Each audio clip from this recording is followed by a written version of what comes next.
It's going. I'm sorry. I'm so freaking late. I have an explanation, but yes. And what up? Ha, yes. We're doing the thing. Sorry. Checking the things, and then we'll get into the things.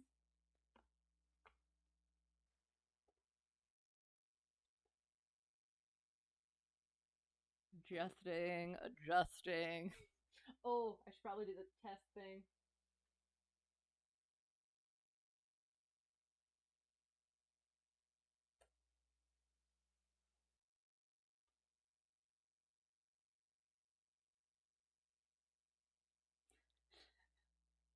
Perfect. All right, it worked. Okay. Good. There. Sorry. Yes. So I did. I had a thing this evening that I thought I was going to get back quicker than I did. So I was late for that. And then of course I had to give my cat some attention. And then there were some snags with setting up for this one that took me a while. So yes, but we're here. We're doing the things, and we're going to blast through the things as well as possible. Where is it? There it is. Yes. What a bomb. Okay, we're back. Flight instructor. I don't know why I like that accent. Flight instructor practical test standards for airplane. So, the next one that we were moving toward, we're on the pre-flight preparation. We did airworthiness requirements last time. So the next and final one before we have to go back and I have to revamp some of them before I bring them to this is our maneuver lesson. So what that is, oh, I could probably click on it. Maneuver lesson. That is our pre-flight lesson on a maneuver to be performed in flight. So again, I don't know if that sometimes it gets cut off on the mic and I apologize, but also it's probably for the best with that my screeching. So yes, hello, how's it going? And how's it going? Good to see you all. Appreciate you being here again. Sorry for being late, but we'll try to make up time, but also we'll see. So what this one is Yes. So examiner must select at least one maneuver task from the areas of operation 7 through 13 and ask the applicant to present a pre-flight lesson on the selected maneuver as the lesson would be taught to a student. And from what I have been told, you're able to choose your own. And so the one that I chose was 8s on Pylons, because, yeah, you have to perform that maneuver anyway on the check ride, so might as well make that one of the ones you work a lot on. So there's task A, but it's the only one in this. To determine that the applicant exhibits instructional knowledge of the selected maneuver by whoosh, 1, stating the purpose. 2, whoosh, giving an accurate, comprehensive oral description, including the elements and common errors. Whoosh, using instructional aids as appropriate. Whoosh, describing the recognition, analysis, and correction of common errors. So, time to unlearn things. Yes, exactly. No learning is to be done, and if anything is learned, it must be unlearned. So this one, hang on for just 1 second. I just got a little bit. Okay, yes. I made this, yay, my first venture into PowerPoints for this. So this was the first PowerPoint that I did for one of my flight lesson plans. And I had to take out the identifying information and stuff. So, and I did. It's been busy, and I've been, yeah. So I forgot to do that, and then I had to do that, and then I had to put it from my laptop onto there, and then I realized that I don't have PowerPoint thing on here, so then I had to make it a PDF, and that's where we're at. So 8s on Pylons. As you can see here, this is what it looks like. It's an 8 around 2 reference points along a line. We'll go over that more in detail later on, but that is, just keep that in mind for when we're talking about it. So the purpose. Hello, how is it going? I hope you're well. Not gonna chat, sounds good for a little while, but you're lurking. Okay, sounds good. And no learning, of course. No learning or doing the unlearning and all of the things. So good to have you here. Enjoy the lurk. So the purpose of the maneuver, it is the most complex ground reference maneuver that we end up doing. It combines moderately steep, constant bank turns with climbs and descents, tracking our outside ground references, maintaining our situational awareness and scan, all while maneuvering at a very low altitude. So that's a lot of stuff to be focusing on. So it is helping us with that division of attention and maintaining that aircraft control. Also introduces the concept of pivotal altitude. What is pivotal altitude, you say? Well, I'm glad that you asked. Shoot! Oh, almost got a game word out of me there. Pivotal altitude is hitting keys I'm not supposed to. So, for every ground speed, how fast the aircraft is moving over the surface of the ground. Yeah, for every ground speed, there's some altitude at which objects on the ground along a reference line, well, I'll use this one because it's the correct one, along a reference line, so out the window, appear stationary in a constant bank turn. So if you're too low for whatever ground speed, too low, or hang on, that comes in here. So, and again, I apologize. I haven't gone over this in a while. So again, it's going to be, yes, I know. I'm sorry. I do need to start practicing all of them again, but I have not had time, so I apologize. So when you're turning around the pylon, you imagine a line parallel to the lateral axis of the plane. Oh, I can do that. Sorry. So you got your little plane here. It's kind of small. So your lateral axis again is along the wings. Correct? Correct. So when you're turning around that pylon, imagine a line parallel to that lateral axis.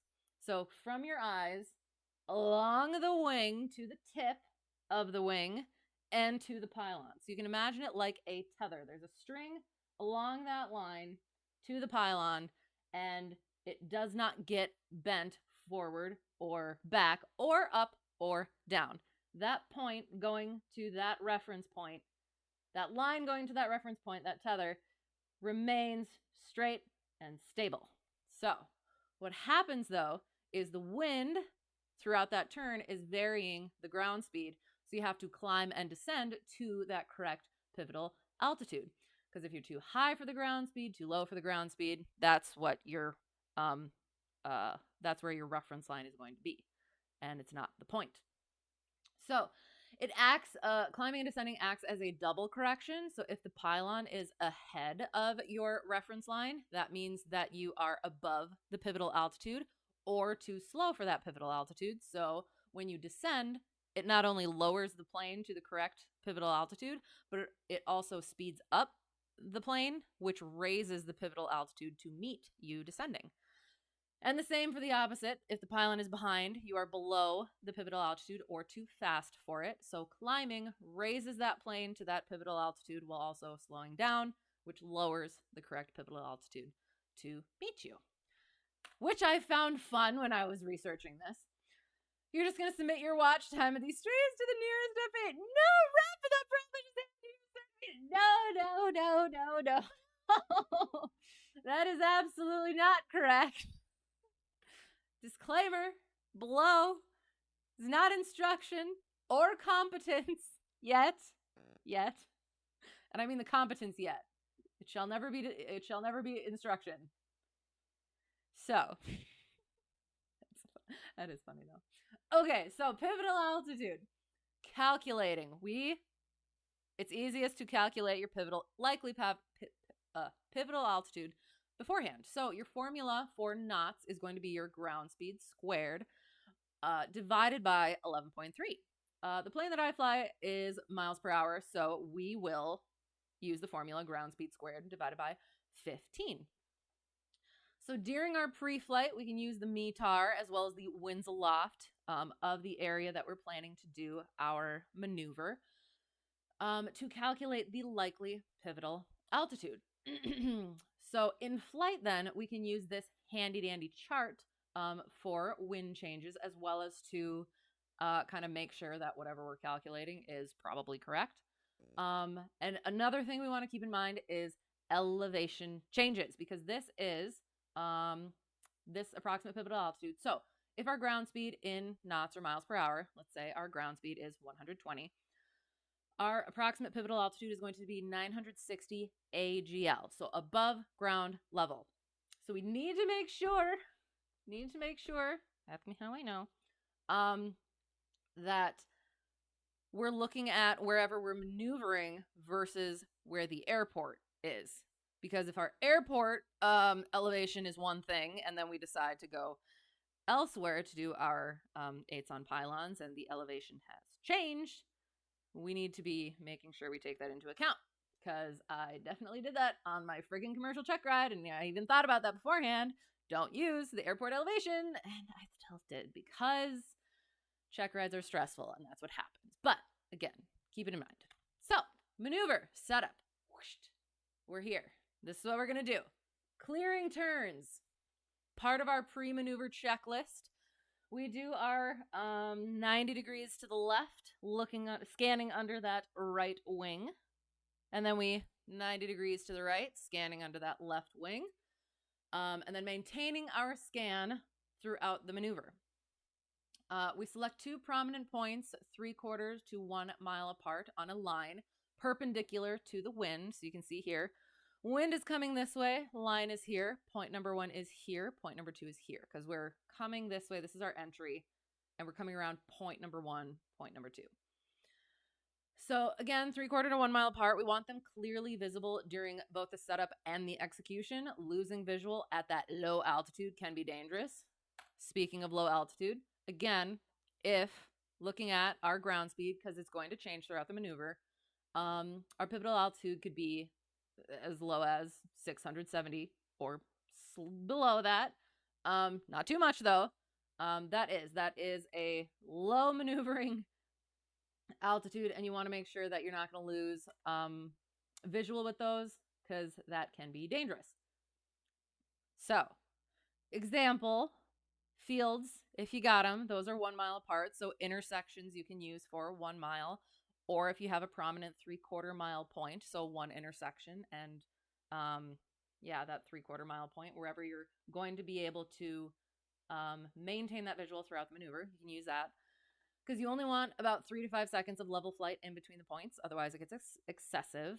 Other things to consider when choosing your points: noise abatement. You don't want to be a jerk over somebody's house. Obstruction clearance. Again, low altitude. Don't want to run into anything.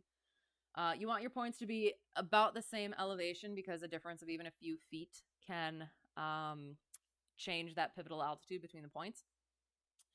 And you want to be considering emergency landing sites, because at that low altitude, you're not going to have too much glide range. So you want to be sure if something happens during the maneuver, you're going to be able to land safely. So what we're going to do to continue setting up for our maneuver is we're going to fly 1 mile upwind from point 1, turn our crosswind, and then fly downwind in line with our point. Can you see my, yes, you can you? Yes, my cursor, yes. Upwind, crosswind, and start going downwind in line with point 2. During that time, we're descending to our pivotal altitude, slowing to our entry airspeed. That entry airspeed must be below maneuvering speed. We can choose one that's at least 5 to 10 knots or miles per hour below that maneuvering speed for the airspeed gains that we're going to have when we are descending. And we can also do that during our pre-flight, choose whatever speed we're going to want to be at. And then once we're 30 degrees, this angle right here, if we're 30 degrees, at a 30-degree angle from our reference line, we're going to turn. So we're coming downwind here. We're going to turn toward our midpoint, and we go like so. And we want to turn on the first pylon. We want this distance to be about 1/4 mile downwind, and we'll be entering into a 30 to 40 degree bank at this point. And that will be the bank we use throughout the maneuver. So a couple things to consider for our bank angle. The bank angle does not change the pivotal altitude as seen here. So we're at the same altitude. It's keeping our reference point there. So yeah, I think this is, 60-degree bank, 45-degree bank, 30-degree bank. The distance from the pylon, however, determines the bank angle that is going to be required to hold the pylon at that pivotal altitude. And that bank angle that we use cannot exceed 40 degrees. So if we are further out, we can have a shallower bank angle. The closer we are to it is going to require a steeper bank angle, and we don't want that 60 degrees. We don't even want this 45 degrees.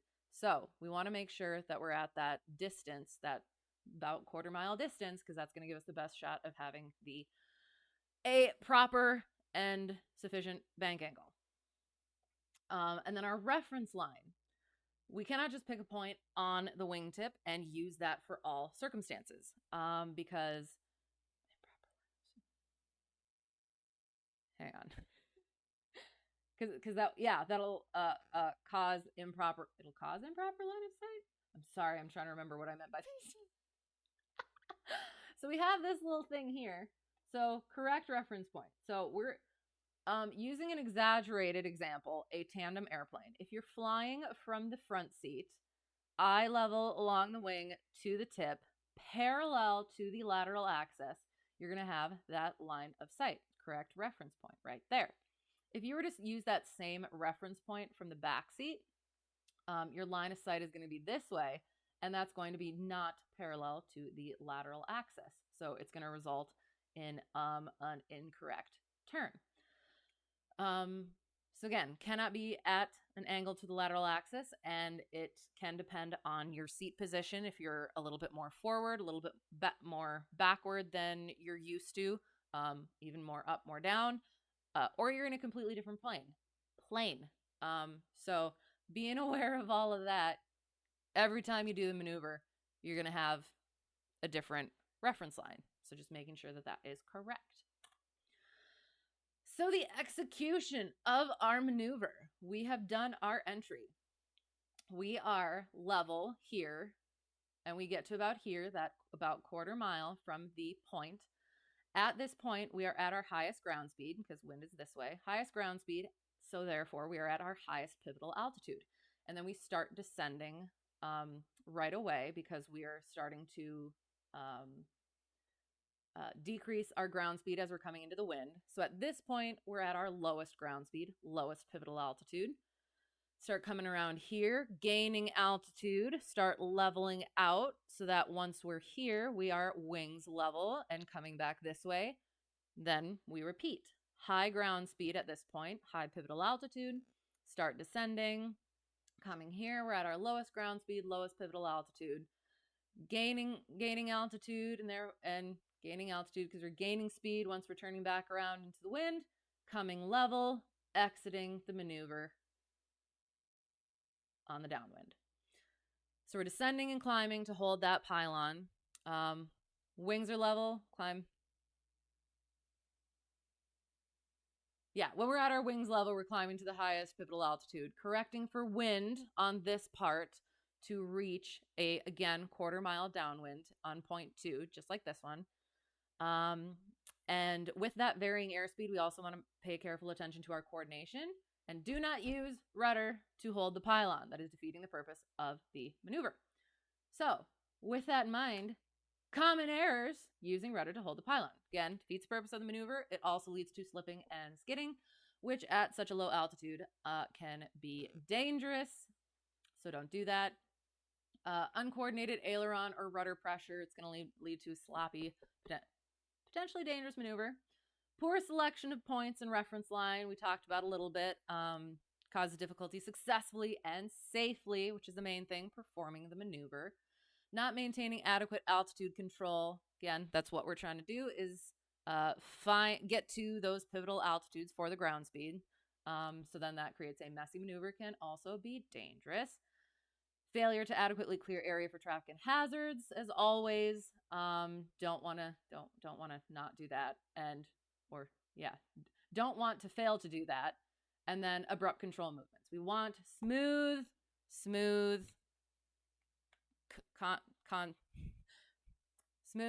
coordinated, constant changes to make a nice maneuver. So, can't you just turn on the autopilot? No, you cannot just turn on the autopilot.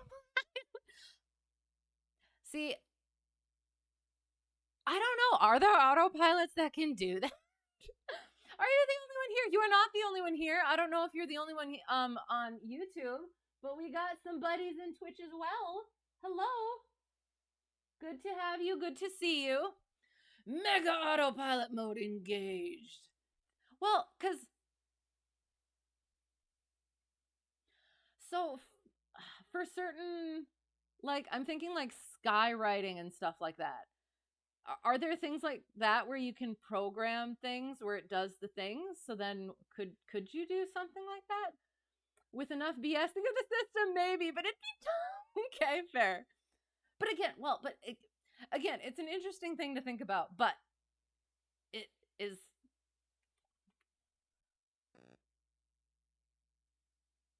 So your autopilot, right? I don't use autopilot much, but it's holding altitude, holding speed, heading. So like, I don't know, how much can you bug those things? Hello. You sure someone could make one? Yeah. But again, we're trying. The purpose of the maneuver is to combine all of those things and be able to configure the aircraft, maneuver the aircraft while maintaining your scan and stuff. So combining all of those things to make us better pilots. So it is a fun thought exercise, but we're trying to be able to do the things as VFR stick and rudder pilots. So yeah, You don't use autopilot much either. That's half the reason you were simming the DA40 so much, is to get used to relying on the avionics, so used to hand flying. Right. Interesting. Yeah. I do need to get used to that a little bit. My instructor has been trying to have me do we have the DG and the attitude indicator, little glass ones. I forget what they're called. So like there's like the heading bug that you can do and like the altitude bug you can do, and we don't have autopilot in it, but it's just a good thing to get used to for when you do fly the things that require the autopilot, or not require but are able to use it. So yeah. That's that. Yay, that was quick. We are choosing our thing. So, we are going to, where are we going is the first question. While we're doing that, hang on, let me get all of the things together. That goes up, that goes up, that goes up. Oh, jeez. Sorry. I am sleepy. Sorry. That is, hang on, there. Oh, yep, that is correct. Or not correct, it will be. And starting the sim while we're choosing our spot.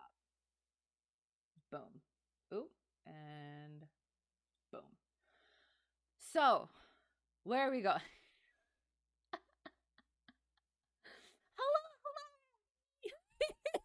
Good to see you. Did I get stuck late at night at a strange airport again? I got stuck later than I intended at a not strange airport, but it was good. I did. I had so I guess I can go into that. Well, yeah. So there was a little shindig at the airport that I did part of my instrument training in, and where I got my complex endorsement at, as well as we'll probably do my multi-engine at. And they were having a little shindig tonight, and so I was like, I want to go, but I'm also I got things to do, and I'm really introverted, and I haven't talked to them much in a while, so I don't know if I'm going to know anybody well enough to talk to, or else I'm just going to be awkward. But I did. I ended up going, and I had a good time. Saw some people I hadn't in a while, got to chat with them, see what they're all doing, what's all happening at that airport. And met some new people. So that was good. It was good for me. And I did. I stayed longer than I anticipated because I was having fun chatting. And then I got home and I had to take care of my kitty, and then I had to set up for this, which I hadn't done beforehand because of some other stuff that I'll get into. And then yes, so I'm as always yawning, and it's late already because I was late. And yeah, so anyway, sorry. Sounds like humble bragging, but a huge issue you found is forgetting things because the workload is so low in a DA40 compared to an F-16. Shot an ILS approach in Ellis recently, and you were sweating. Shot an ILS approach in Oregon a few weeks ago. You kept forgetting the fuel pump leading up to it. Oh no.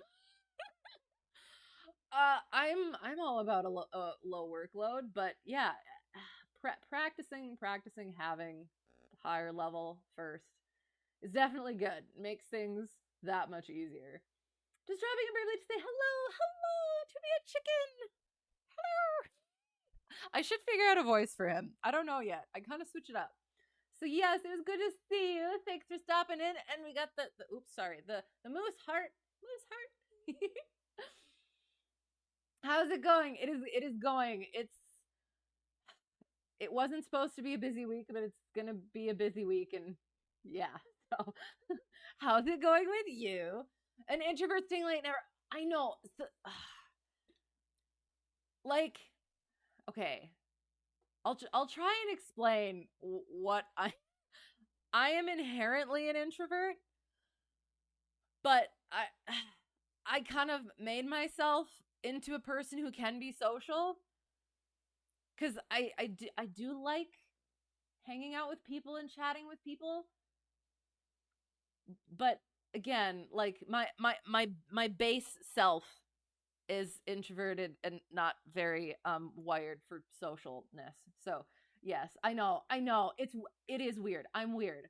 Every time you stress about not knowing people, you always meet like 4 new people and always have a good time. That's good. Yes, but I do. I worry so much, and I know that is that is what happened.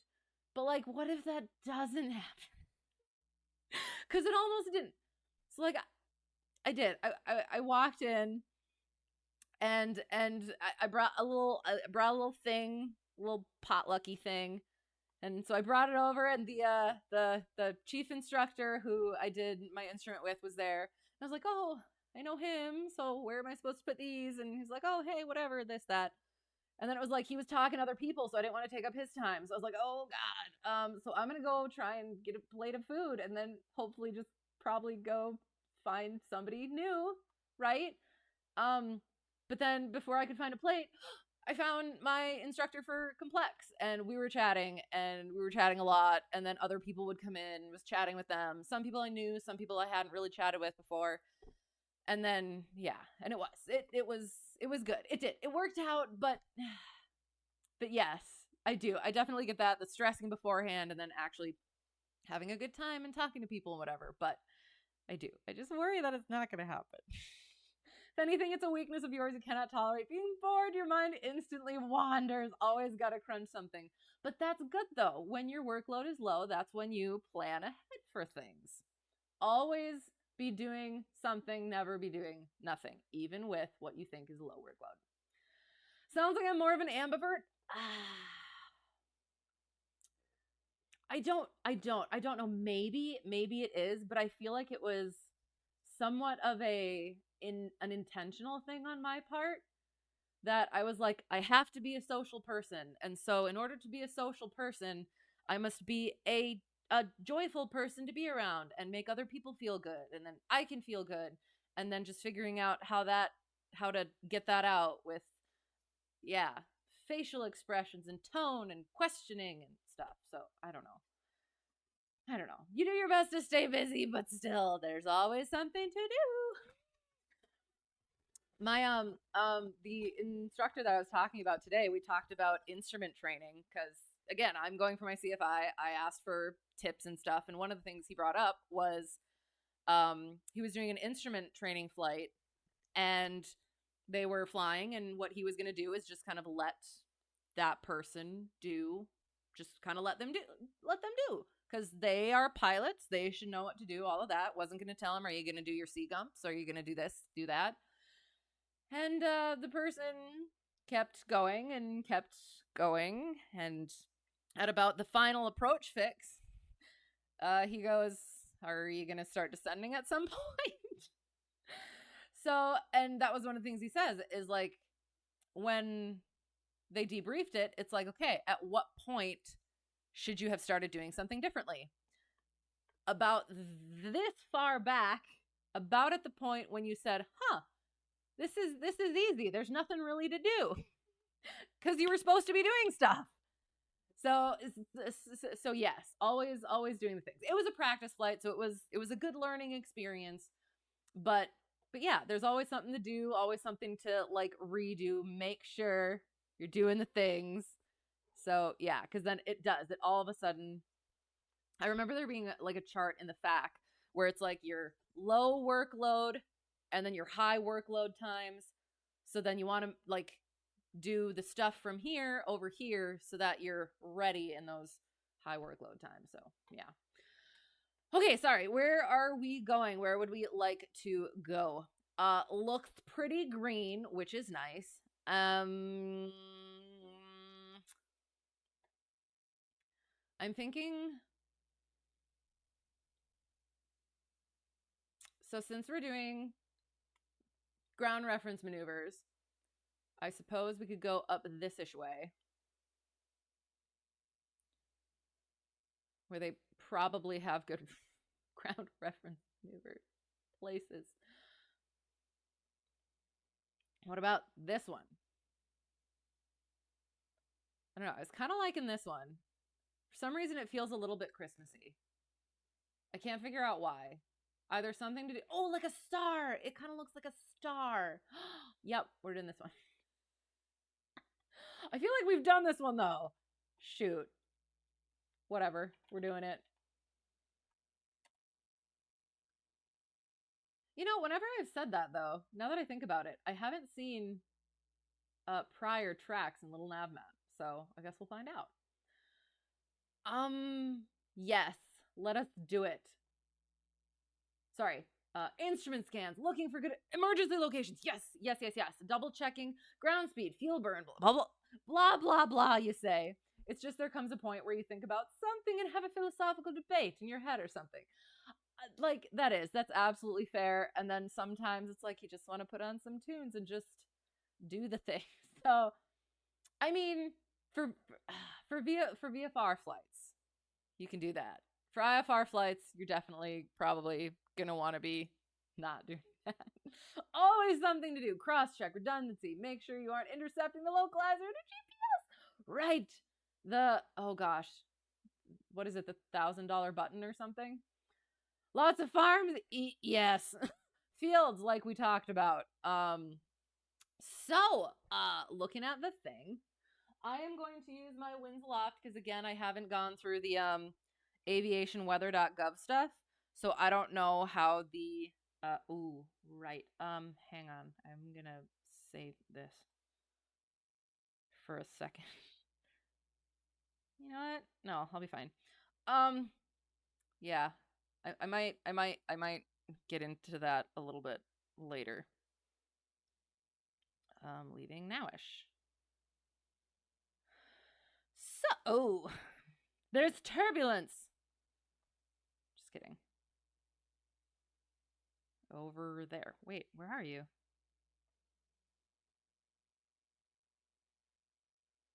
There it is.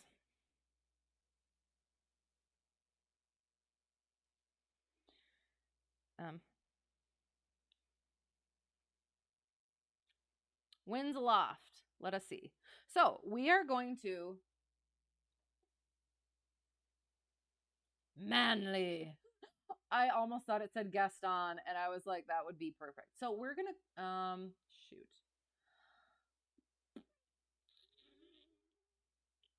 Yeah, we're gonna go here-ish, probably. And like this-ish area would probably be, like right there, or like right here maybe. I like that. We're gonna go to the southeast, although I did like Manly up here, but oh well. So yeah, so here-ish, there aren't obstacles. No obstacles, and hopefully still some prominent points in this area we just can't see on the sectional. And oh shoot, the one thing was elevation for this-ish area is going to be 1303 minus 259 because we got our MSL and our AGL. So that's going to be about 1,044. And then this one here is 1190, almost 1200. So yeah, do you see how much that changes? Oi, oi, oi.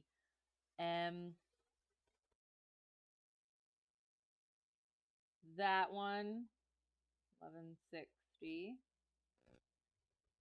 Over here, 10 something. So yeah, so if we're in like here-ish, we should be good with about a 1,000-ish foot elevation. So, winds aloft. Let us look.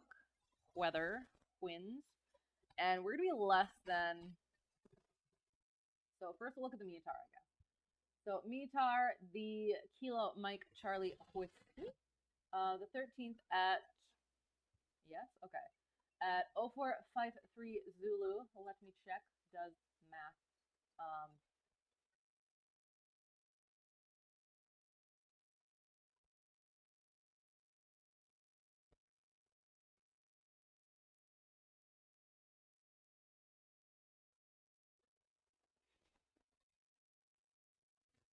Yes, that is the most. I gotta figure out a better way of doing that because I always get myself mixed up. It is the most recent.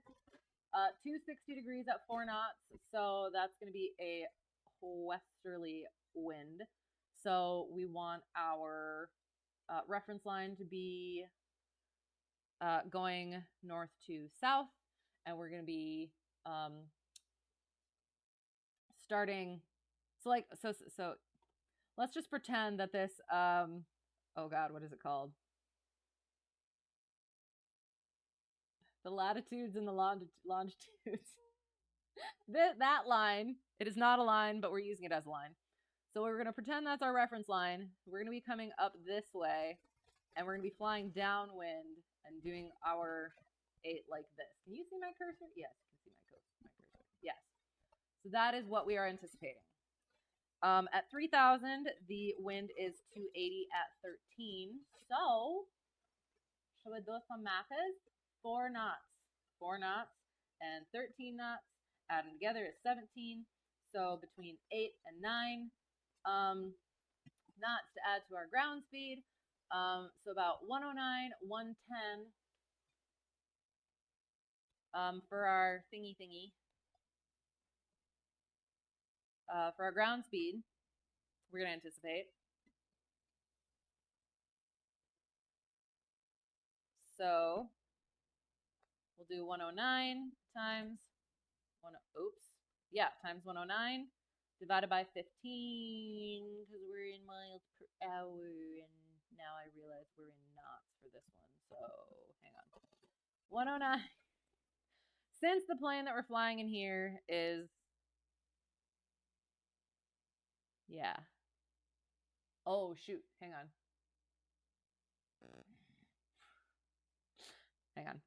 So we're just going to do it in miles per hour because that's going to give us, equals divided by 15 is 792 for our AGL. So about 1,800 is going to be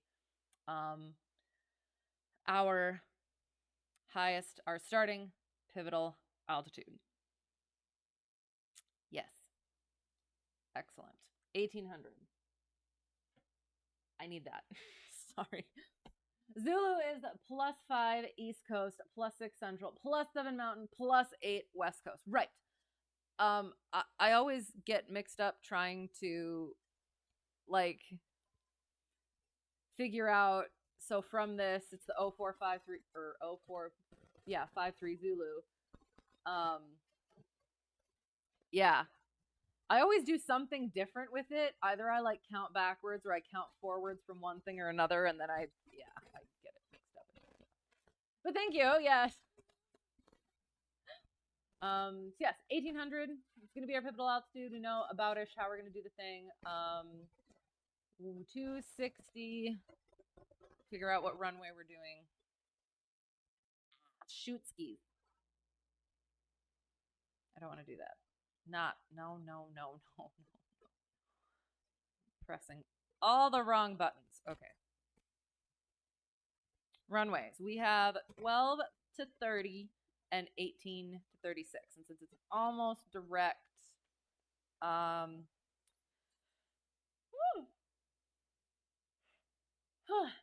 almost direct westerly, we will use 30. Looks about right. There's sorry, I guess I can hang on. So so we got our wind this-ish way. It's at 4 knots, so it's not that big a deal, but we'll do it anyway. 30 will be going that way. Do we have any right pattern things? Mason City Muni, Mike Charlie Whiskey, 1213. Pilot controlled lighting, probably. There are lighting star means that there are limitations. Usually that means pilot controlled lighting. 6,500 for our longest runway, which I believe I saw was this one. I could be wrong though. It looked like. Hang on. Now I gotta check.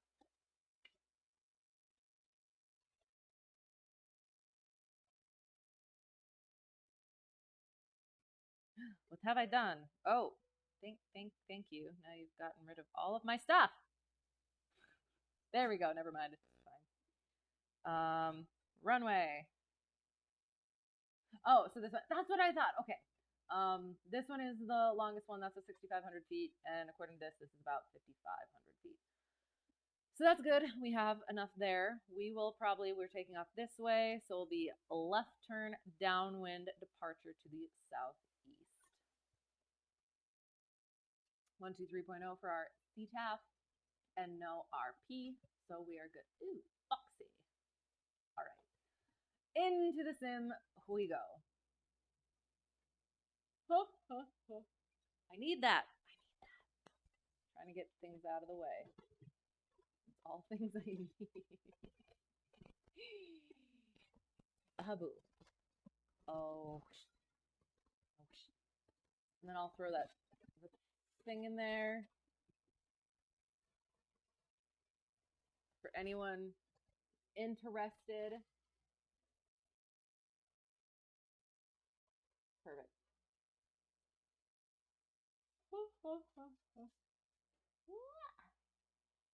Oi, oi, oi, oi, oi, oi, oi. Sorry. So, I have to get this stuff set up. That's all good. That's all good. That's good. That's good. Da-da-da. I do have some stories, not anything huge or whatever, but just little things. She'll check the things though first to make sure the things are working. State restored. Yes, the things are working. Shakes me, yes, I know. I'm sure that was charming. Should not going to fly a plane tired like this. Oh, we are going. I know. Hello, how's it going?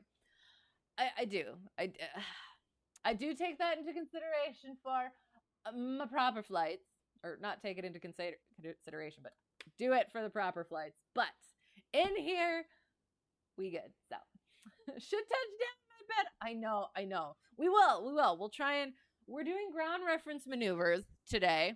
So that shouldn't be too what's the word? Involved. But we'll see. So my as we're getting stuff together, my instructor is now at training. So we were able to get through 2 of the final things. The final 2 things were performance maneuvers, emergency procedures, and then what we didn't get to is ground reference maneuvers, me making the lesson plan and like really going through the stuff. We didn't get to that, but we'll see what happens here. But yeah, happy for him. We've been in touch a little bit. I've gotten to hear a little bit of the background on that stuff, but otherwise, yeah, he's doing his thing and I am starting to do mine. The plan for this week is to get comfortable flying myself in the right seat and trying to be better about saying the things. And then hopefully next week I'll be using a little guinea pig student. So hopefully be able to get some feedback from someone who isn't in the aviation stuff right now, how my explanations are actually good for that or how they're not. So sticking with night. Oh no. We are doing ground reference maneuvers, and thus, despite its beauty and radiance, we shall have a different kind of radiance. Sorry. Oh no. Okay. Blinding. Very little filter tonight, apparently. I apologize in advance. So it's a good thing we're doing something somewhat chill. Center.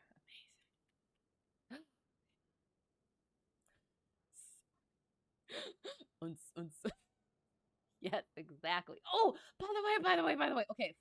Not final follow-up, but a follow-up on ferry flight from not this past weekend before. So I didn't register this at the time because I was so focused on everything else, and it felt so natural. I get to the plane, when I went over to see it beforehand to get things figured out and to look at it, become familiar with it, and there was a rubber duck on the dash. There was a friggin' rubber duck on the dash, and I was just, again, I was like, oh, that's cute. That's normal. People have things that they stick on the dash. And again, for me, I was like, it's a duck on the dash. Of course, that's normal. That was frightening. What is, oh God, hello, hello, that means someone else is here. Double ducky. Hello. That was very strange. But yes, 2 ducks. No, but there was a duck stuck to the dash. So for my, oh God. So my first commercial pilot job flight, I had a duck on the dash. And I didn't think about it until the guy, the owner, texted me afterward a picture of the duck on the dash. And he's like, did you put the duck on the dash? And I said, no, I thought it was yours. It's adorable. And he's like, wait, so it was there when you got there? And I said, yeah. So apparently he didn't have the duck on the dash, so somebody else put the duck on the dash. And how serendipitous. Again, for me to have a duck on my dash in real life. It was nice. And I didn't register it until then. So yeah, that was fun. Normally don't have much of a filter, so it's surprising it works as well as it does when you're in this chat. See, that's the thing. It's good for you guys because you can, like, for me, when I'm typing things out, I edit the heck out of it. So I have much more of a filter in typing than I do in vocalizing. So yes, I get that. I understand why that is. There's a little bit of a buffer between the mind and, well, a little more of a buffer between the mind and the fingers to the keyboard than there is between the mind and the mouth. So yes. Sorry, no, you're fine. That was awesome. It was perfect timing talking about double ducks. Schubert for good luck. I know, right? Oh, it was perfect. It was. Yeah. I don't know. Thought that was fun. Anyway, moving on. Doing the things. Oh yes. Sorry. Hello. And that means you have the most excellent. Oh, there's. Are you already started? Oh God, I'm sorry. Since you have the duck on the dash, you have the greatest airplane. And I'll throw it out there for anyone who does not already have it. That is my Discord. Hang on. That's not what I wanted. But yeah, join that too. C152. Get the WB Sim JP Logistics 152. And also have a duck on your dash. What am I doing? Going here. Yes. Oops. You do! Yes! Oh, it does. It makes me so happy. We shall be a fleet of internalized ducks. Yes, sure. I don't know at this point. So, take a picture of the Hobbs and attack. Oh, did I tell you that too? Turns out, I don't know if I did. I took pictures of the tachometer and the Hobbs for that ferry flight. And on the Hobbs, it only showed like an hour. So now I have to like kind of figure out what my hours were from like the track and everything, or just like doing a multiplier of the tack. So that's fun. That'll be something to consider and look at next time I fly, which there's probably going to be a next time, which is awesome. So take a picture of the Hobbs and attack. Then we battery, pitot, nav lights, beacon, taxi, landing, flaps. That's the wrong button. Outside the plane. Oh my goodness. Very charming. Much yawn. Very charm. Oh no! Our beacon is out. Everything else good? It appears so. You sneaky. There it is. Sneaky. Whoosh. Perfect. Fuel level is good, but we will fill up. Turns all the things off. Oh, grass the pitot tube. Feel that heat. Turn it off. Oh my goodness gracious. I do apologize so much. I have started readjusting my walk around to incorporate the fuel and the oil first and then all of the things. So draining a little bit of fuel from this wing, checking it, tipping it a little bit to make sure any bubbles are not hidden, bubbles of water. Giving it a little sniff for funsies, as well as making sure it is in fact aviation fuel. Holding it up to something white to see that it is in fact have that light blue color. And then going over to the other side, doing the same thing, doing a little bit from this one down here, and then doing the strainer in here as well. Popping up onto the wings with the ladder, or not. Checking the actual fuel level. Excellent, excellent. Oh, and if they're, oh god, sorry, I'm leaning on my pedal. That was unfortunate looking. And if there was water in the wings, we can go and just tip a little bit the wing up, kind of let it settle down where it is. Or settle down into there, and then do it again, sump it again to make sure we're getting all that water out. And we can do that on the other side, and then we do our fuel. Not our fuel. I say that. I have done that. Oil is what I mean this time. Similar, but not the same. I mean, not similar at all, but in a similar category, at least. Fill oil. 4.8 is good. It is above 4.5. So yes, if it was around 4.5, we'd stick half a quart in. But since it's close to 5, we should be good. Yep, so that was good. Did that. Make sure, nice and tight, the cover and or dipstick, or both, depending on what it has. And then we move on to our other things. So static port, avionics port, vents, pitot tube, drain hole, fuel vents, stall horn. Then we can run our fingers / hands and eyes along the wing here. Do a little lift on lift on the wing to make sure that the whole hello over there. The whole plane shifts, and there's no separation between the wing and the fuselage.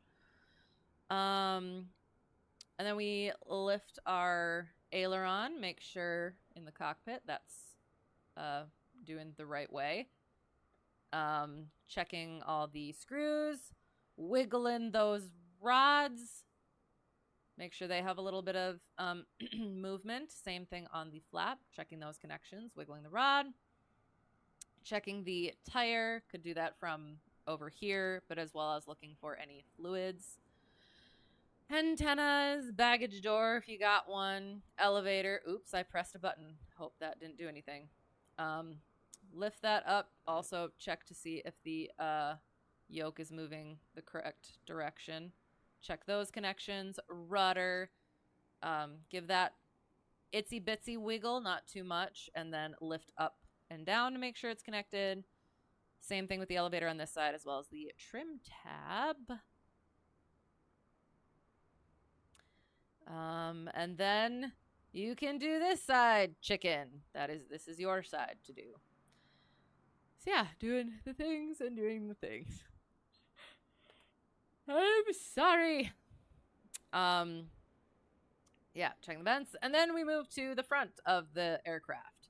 So we check the prop, both sides. Tug on the alternator belt, make sure that's nice and tight if there is an alternator belt. Give this a little wiggle. Exhaust port, make sure it's not wiggling. Air intake, make sure that's clear. Make sure the shimmy damper has a little bit of play. And then make sure the nose wheel clearance is about a hand or a fist, whatever. And then take a step back, shoop, and make sure it's not lopsided, or so that you can see anything else that might be an issue. Raise that roof. Yes. That could be what it is. Raise the roof. Oh, but that's one of the things.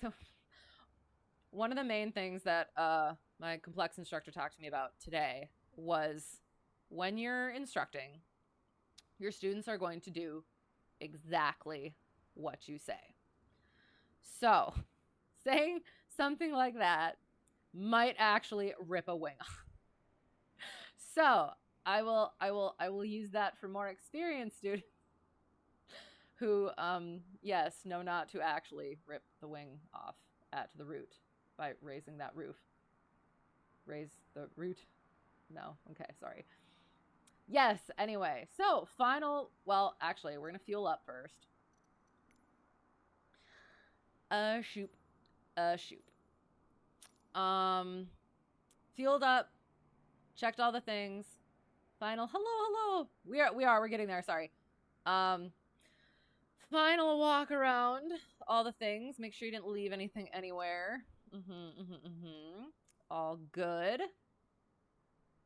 Check things that I kind of do during final walk around. I give the ailerons a little bit of play to make sure that I hadn't put like a control lock in if I had landed or something like that. Checking the fuel caps to make sure those are on. And then checking the oil to make sure that's nice and tight. And then, yeah, making sure I didn't leave anything on anywhere. Chocks, ties, anything like that. And yeah, just overall, make sure it looks good. So, hello, Ducky! Greetings! That was a little close. Sorry to disturb you. All right, doing the things. Okay, sorry. Ooh. Okay, we're good. We're fine. This is fine. So, circuit break. Wait, hang on. Fuel is on. Trim for takeoff. Circuit breakers. We had one that was popped already. We found that. So let's check. Excellent. Okay. So circuit breakers, but a little. Then we give just like a little bit of boop there, and then check our brakes. Feels okay. And then we, no talking during takeoff and landing. Seatbelts on at all times. Exit the doors to the left and right for now. Make sure they're shut and locked. I will be adjusting my that quick passenger briefing there for students at some point. It is not this day, however. So, good afternoon. Hello. Good to see you. I hope you're well. How are you? It is slightly more good evening for me, but yes. So, did the things. Seat track back and lock chicken. Avionics are off. Autopilot's irrelevant. Carb heat is out. I have such an issue with saying carb heat is whatever. Carb heat is off. Carb heat is off. I can just say carb heat is off. That's what we're going to do. Carb heat is off. Beacon goes on. Oops, shoot skis. Beacon goes on. Prime it. Got a story about freaking primer. Gosh darn it. Mixture full rich. Throttle slight. Brakes. Clear left. Clear right. Clear ahead. Clear back. Oop. Thank you. You're well. Good. I am glad. And yes, it is. Very good to see you. Next student is in. No learning anything. There's no, oh yes. Disclaimer below. This is not instruction. Not even competence. Not yet. So no learning anything. I am practicing my flows and that is all. And you can watch my struggle. So yes, mixture, did the thing, cleared the prop. Battery. Hand on that throttle. Give it a little bit of a punch. Oops. Lights on as necessary. Getting our things on.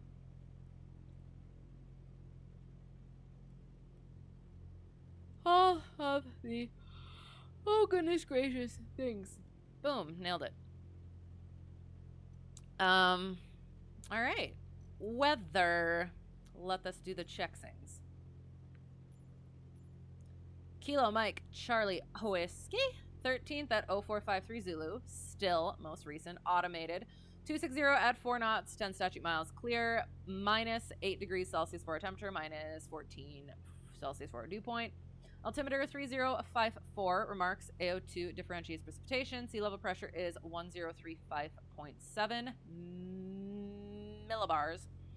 Temperature is, since the 1 is there, that means minus 7.8 degrees Celsius, minus 13.9 degrees Celsius for our dew point. So we will still be taking off from 30. This is Cornhorn with DoorDash Air with a coffee delivery on my right wing. Oh no, it has been blasted by my propeller. I appreciate the thought. I should have read it first. I know, I am. I'm sorry. Thank you for the coffee that I have spilled all over the, not the runway, ramp thing. Yes. Oh, wait, hello. You didn't set it on the wing. You're right there. Hello. Let me just set the parking brakes. Oh gosh, I know. I am. I'm sorry. We're doing it. Wait, what? You're in a rotorcraft, not a fix. I'm sorry. Was it a payware one? Because I should have you guys make a list of ones that you fly, and then I just need to buck the words that I can say because I'm a lady, and just purchase them so that I can actually see you in ones that aren't that. But Bell 407, is that? I thought that might have been one of the stock ones, or at least one that was free at one point, because I thought that I had something like that, but maybe not. I'm sorry. I know. Ah, gosh. I do need to cough. I need to cough it up a little bit, but oh shoot, hang on. Sorry, before I forget. 3054. Does that, oops, words. Honestly, I've been really close to some gamer words, and it's worrying me a little bit. Might be one of those nights. 1213 looks about right. We good. Okay. So, I'm gonna bring this back. Oh my god, sorry. Mixer's coming out just a little bit so that we're not fouling plugs on the ramp. Oh god, my friggin' pedals. There. Okay. So, we're doing our taxiings and nothing else. We are focused on what is around us. Oops, wrong button. And the things we must do. Brought our flaps up. Got all the good things. Sorry, trying desperately not to yawn again. Oh, I have to do a thing. Maybe it's because you're using a custom livery. Maybe. I don't know. I'm sorry. I don't know how all these things work. I know the plane. Mostly. What was I doing? I was doing something important. There. Start flight tracking. Perfect. Now I know where I'm going. Procedure. Airport diagram. Yay. So we're here. So now we just taxi over that way and hold short of 3-6. All right.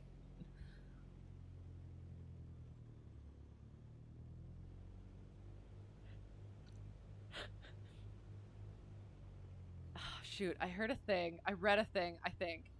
Oh, okay. I was reading flying stories. And somebody had asked the question, hey, is there an easy way to get a dipstick out of a fuel tank? 'Cause I was dipsticking the plane and I sneezed. That sucker slipped right in. Don't take that out of context. The dipstick slipped into the, oh gosh, fuel tank. So yeah, that's unfortunate.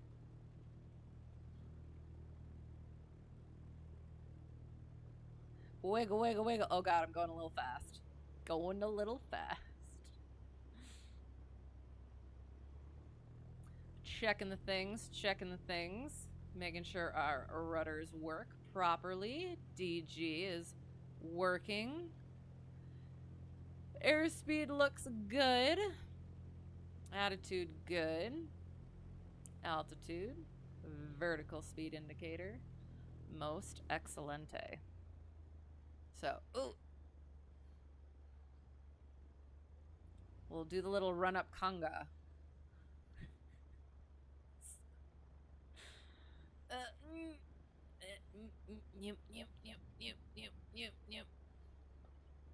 I'm trying to turn a little bit more.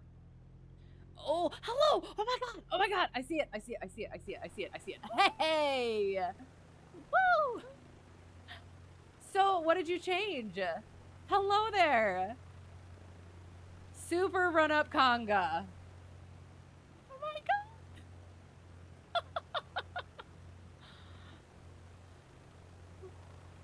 Look at us! What up, what up? Take 2. Car and horn with DoorDasher with a coffee delivery on my right wing. Oh, thank you, thank you. That will be very helpful. You switched to a base game livery. Okay, so it was the livery. Interesting. Okay, well, looks excellent. Very excited. This will be fun. So what walks out with my favorite coffee? What's my favorite coffee? You know what? Oh, like this time of year. Eggnog latte. I've got some memories with that. Heck yeah. Plus it's warm. 'Cause it's cold. So yes, I'm good with that. I'm gonna sit and I'm gonna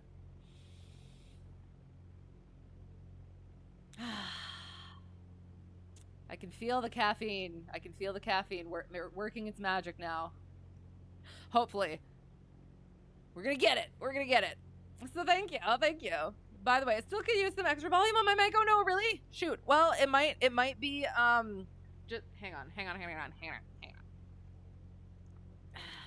I do need to figure out a better is that better? If I'm more oh god. Sorry. If I'm aimed more into the mic, it helps, but yeah, it does kind of flip around a little bit. Let me know if that helps. Otherwise, I will try to turn it up a little bit. Oh no, now I've got to adjust. All right, hang on. Perfect. Okay. Crisis averted. Yes, let me know if that helped. But I shall start my run up until then. So, run up.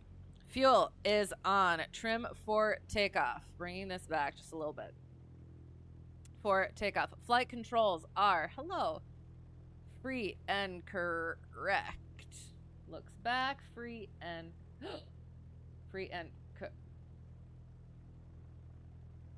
correct. Oh, that's why. Lord, silly. Good. So yeah, so we're making a nice square like this. And wherever the yoke is pointing, where our thumb is pointing, that's what's going up. The yoke's pointing this way, that's also going up. Fingers pointing that way, that's going up. Excellent.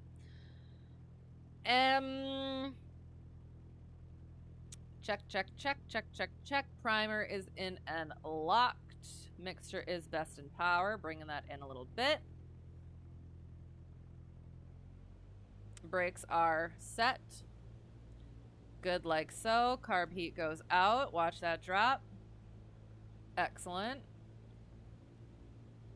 Mag check. Watch that drop. Back. Mag check. Watch that drop. Back. Ammeter. Good. Vacuum. Good. Oil temperature. Oil pressure. Good. Idle check. Most excellent. It did. Excellent. Yeah, it does. It kind of flips around. I should get something that holds it where it's supposed to be better. But I've forgotten. I've forgotten. Fist bumps. Ouch. Excellent. Yes. So, we're gonna do the things. We'll do a quick, again, another pre-flight briefing. So our aircraft should be able to get off the ground by the 1,000-footers. If we are not off the ground by the 1,000-footers, we're going to stop on the runway, go back, troubleshoot. Our rotate speed is going to be 65. We will climb out at not less than 75. Again, this is in miles per hour. 75, not less than 75 miles per hour. We're going to nose down a little bit to make sure that we can have some visual scanning on that. Yeah, some forward visibility on that climb while still being able to climb. And then once we get to at least that pattern altitude, 1,000 feet,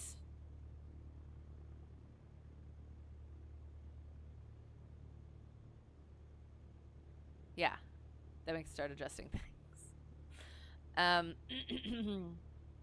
If we lose power after takeoff and we have runway available, we'll land right on the runway. If we don't have runway available, we'll land, and we're below 1,000 feet, we'll land straight ahead within 30 degrees.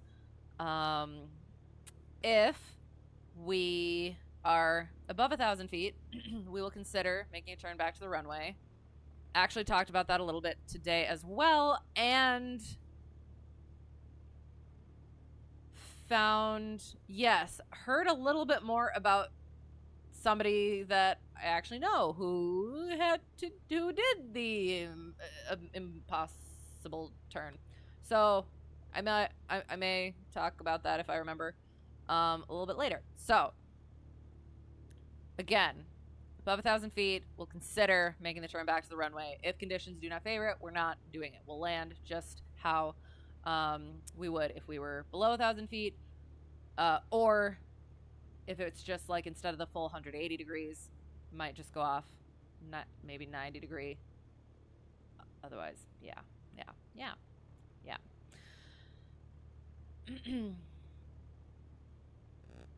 Working in the background, comfortable fist. You're a rotorcraft pilot. You have to know to be extra. That's good. Phrase it. No, that's good. That's good. Be very nice and gentle. In which windsock will we trust? Oh God, are they saying different things? It was only supposed to be 4 knots, so I was just gonna do 30. So that's my plan. So we're gonna be crossing 36 to get over to 30. Hello, greetings. Where are we? Mason City. I am actually gonna quick look at LittleNavMap to see if we have been here before. Doesn't say we have. Weird. Okay. I don't know. Just let it loose. My mother isn't watching. Or is she? I don't know. No. I must remain a lady as much as possible. Because honestly, like, it does. With as close as I've gotten to I need to bring this back a bit. As close as I've gotten to, what's it called? To gamer words already, it's probably going to come out anyway. So, apologies in advance. At Mason City, traffic, Cessna, Hotel Tree 1, Delta 1, crossing 36 for runway 30. Mason City, checks, scans, goes. I am aware, thank you, Preflight. Oh God, okay, so it's like, we're winging it. What? Oh, okay, okay, hang on. It's like so. It's like so-ish. Oh, so like is over there supposed to be the thing? Ugh, that was strange. Let's line up a little bit better. Mother isn't watching, but Papa Beaches, oh no, I must stay. An absolute lady. Papa is watching. Hello, how are you? It's good to see you. All right, we're doing the takeoff thing. So we are green. Flaps are up. Mixtures in. Throttle's good. Carb, heat, trim, and fuel. This is very strange. I don't think that was, oh god, quite supposed to be like that, and I should probably be on center line. Would be a good idea. Airspeed is alive. Wrong. Oops. It was slight crosswind from the left. That was the other thing I was supposed to put into the briefing. Gosh darn it.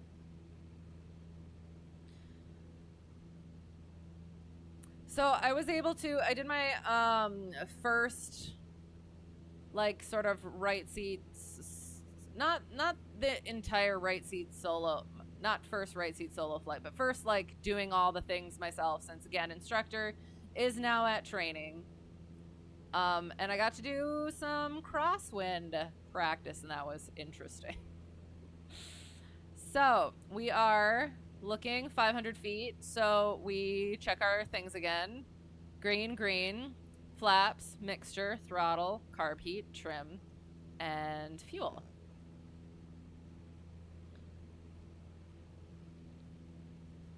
Coming up 300 feet below pattern, we can make our crosswind.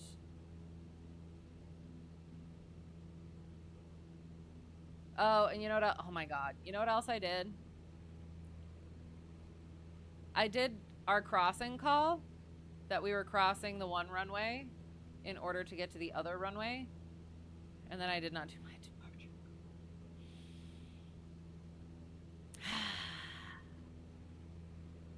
And is that an overlearning thing? Because it's like, I made a call, so I did the thing. Check that off the checklist. Left downwind departure to the southeast. Mason City. Sorry, I will do the full thing. Mason City traffic, Cessna Hotel Tree 1 Delta 1. Left downwind 30, departure to the southeast. Mason City.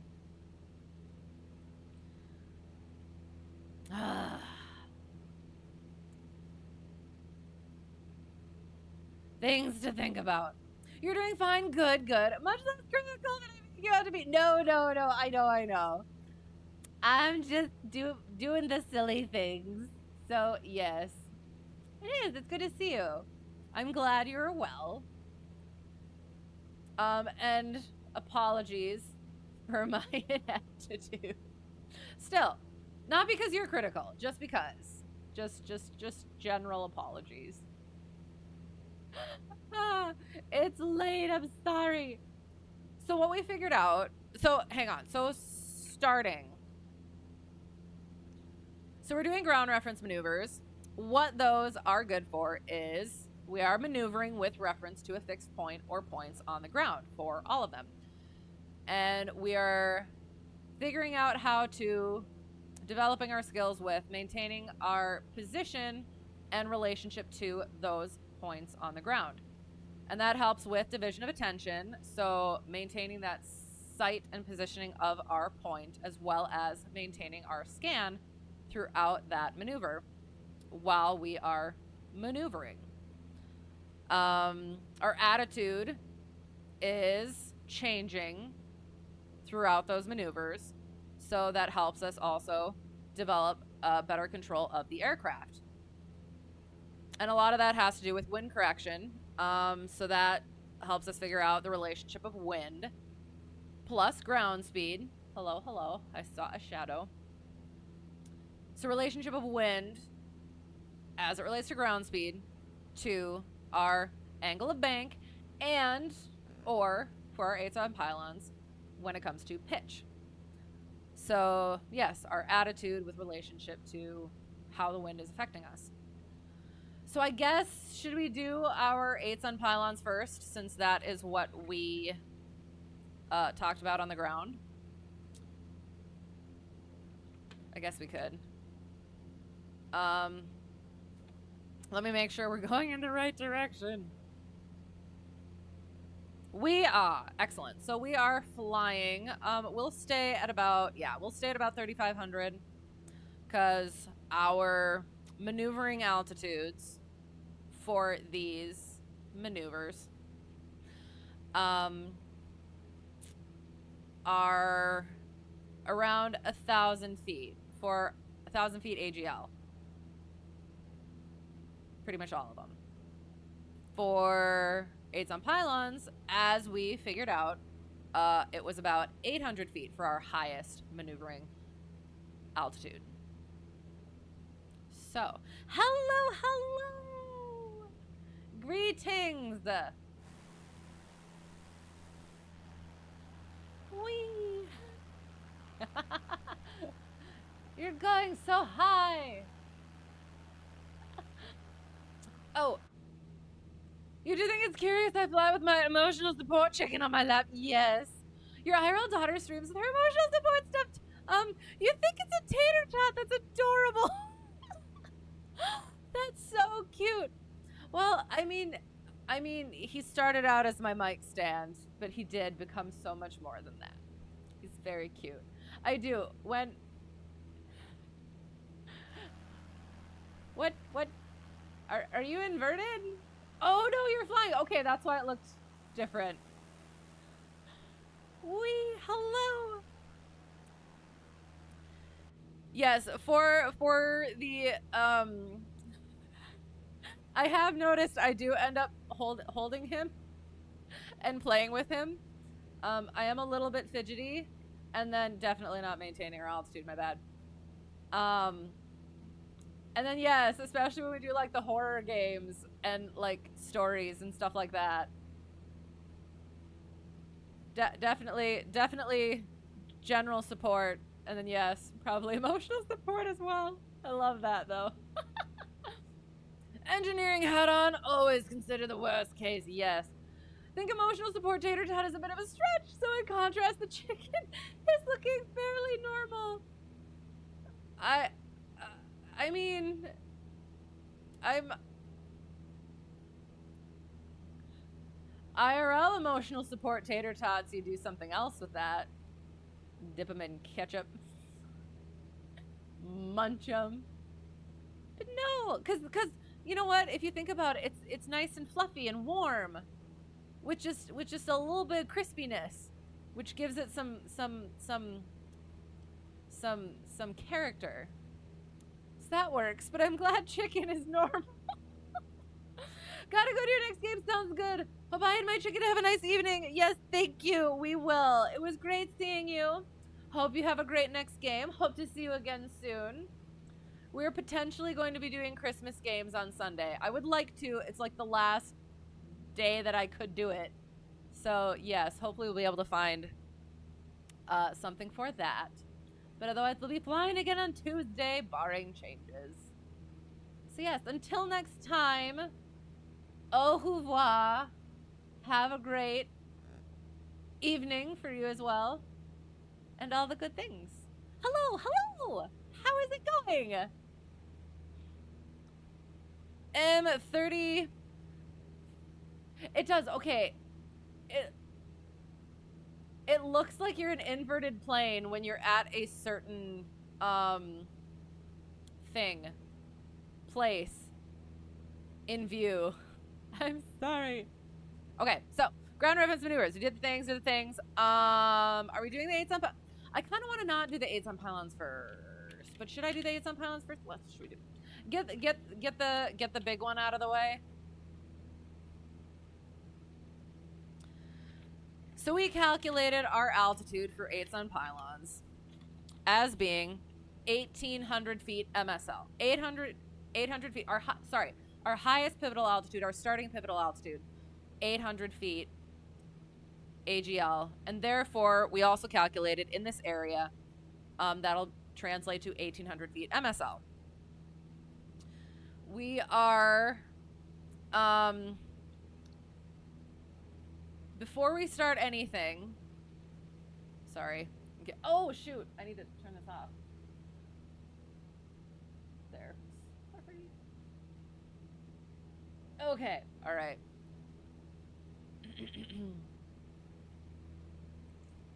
Flying most terribly. I apologize. And again, I'm going to be going through the flows of things. I'm not going to worry too much about precision in the flying just because I'm really terrible at it in the sim. So yeah, just keeping that in mind. So before we do anything, we do our clearing turns. So we start on a cardinal heading. We lift that wing and start turning.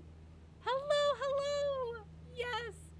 Scanning. We have found what we were supposed to find. A potential hazard. I'm just kidding. Scanning that horizon for 90 degrees. And then we go the other way. We're coming the other way. Beware. Scanning. Hello. We have found another thing. Scanning. So what that does is that gives us 180 degrees on that side, 180 degrees on that side. So we have, hopefully, sufficiently cleared our area.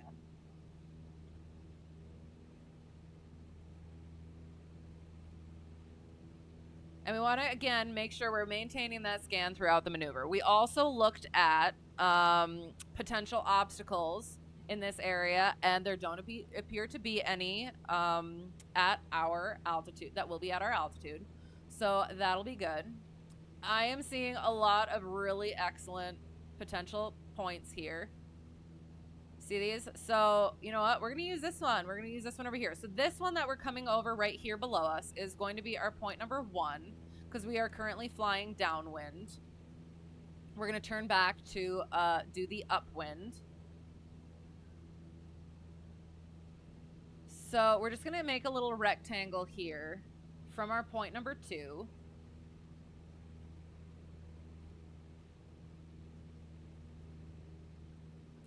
Why do I feel like, hang on, that might not be correct. Hang on. You know what? Yeah. That's what we're doing. Hang on. That was a half mile. That was a half mile intersection. So that's why we scope. That's why we scope before we commit. Lessons for life. So we are going to use instead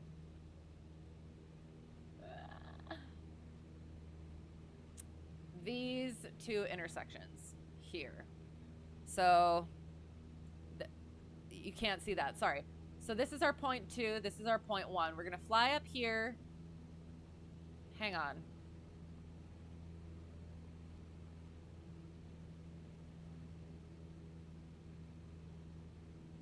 Yeah, sorry. So we're gonna fly back around. So we have chosen our points. We're gonna fly back that way.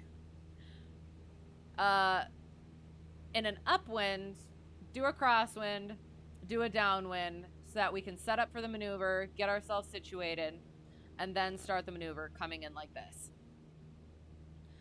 So we talked about the reason for the what it's going to look like. It's an 8 shape around the 2 reference points, climbing and descending to maintain our ground reference point versus using bank. So the climbs and descents versus using bank, as with the turns around a point. Again, pivotal altitude for every ground speed. There is some altitude at which ground objects appear fixed. Flying terribly. At which objects on the ground along a reference line appear fixed in a constant bank turn. Wind changes our ground speed in that turn, so we use that those climbs and descents to get to our pivotal altitude for the specific ground speed. And again, most complex ground maneuver, so we're going to be doing a lot of stuff, maintaining our scan, adjusting our attitude, our altitude, and maneuvering at a rather low altitude. So we've selected our 2 points, and we are perpendicular to the wind. That line is perpendicular to the wind. Wind is coming this way. And during this time where we are flying into the upwind, crosswind, downwind, we are getting to our pivotal altitude of 1800.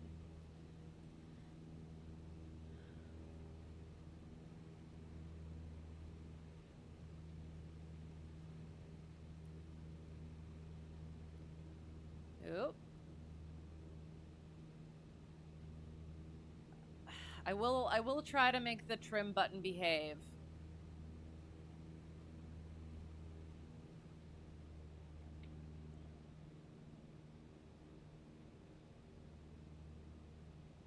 There are 2 points. We still got those visible. Excellent. Get down.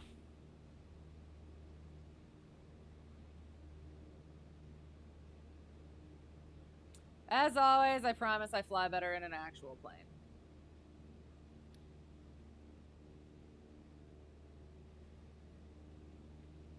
Sorry, things were looking strange. All right, so we are getting to our pivotal freaking altitude. Doing things I'm not supposed to be doing. All right, there. So at our 30 degrees, about a 30-degree angle from our reference line, we're going to turn towards that midpoint. Slow down a little bit more.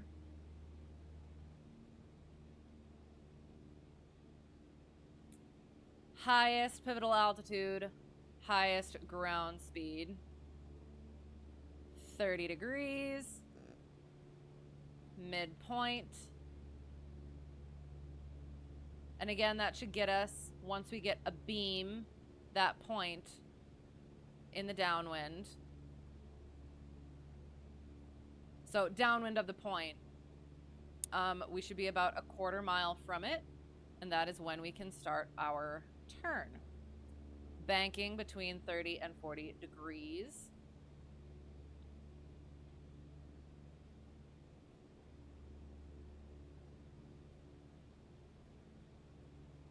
And we'll start our descent at that point as well. So, hello! Reference line, boom! Start.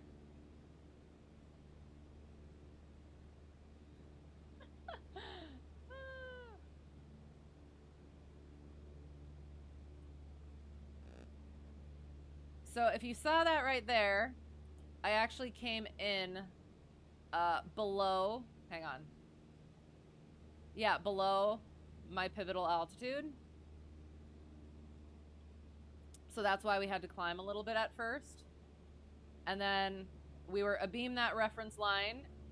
So we were at our lowest pivotal altitude, lowest ground speed coming into the wind. And again,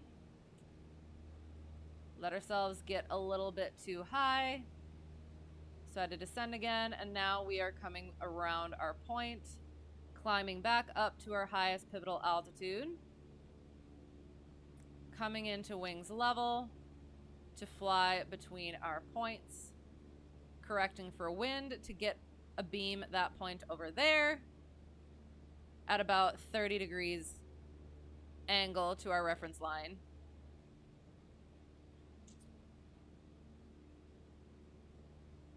And that should put us about a quarter mile from our point.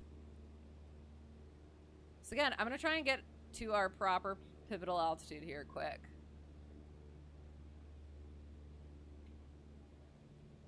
All right, we are abeam. Whoosh. So again, still a little bit below, so it's not quite where it's supposed to be. And now we're going to start descending anyway. There we go. Coming around into the wind. Our ground speed is lessening. So we have to descend toward our... Yep, sorry. Descending so that we get to our lowest speed and altitude. And now we are climbing again to our pivotal altitude because we are coming back around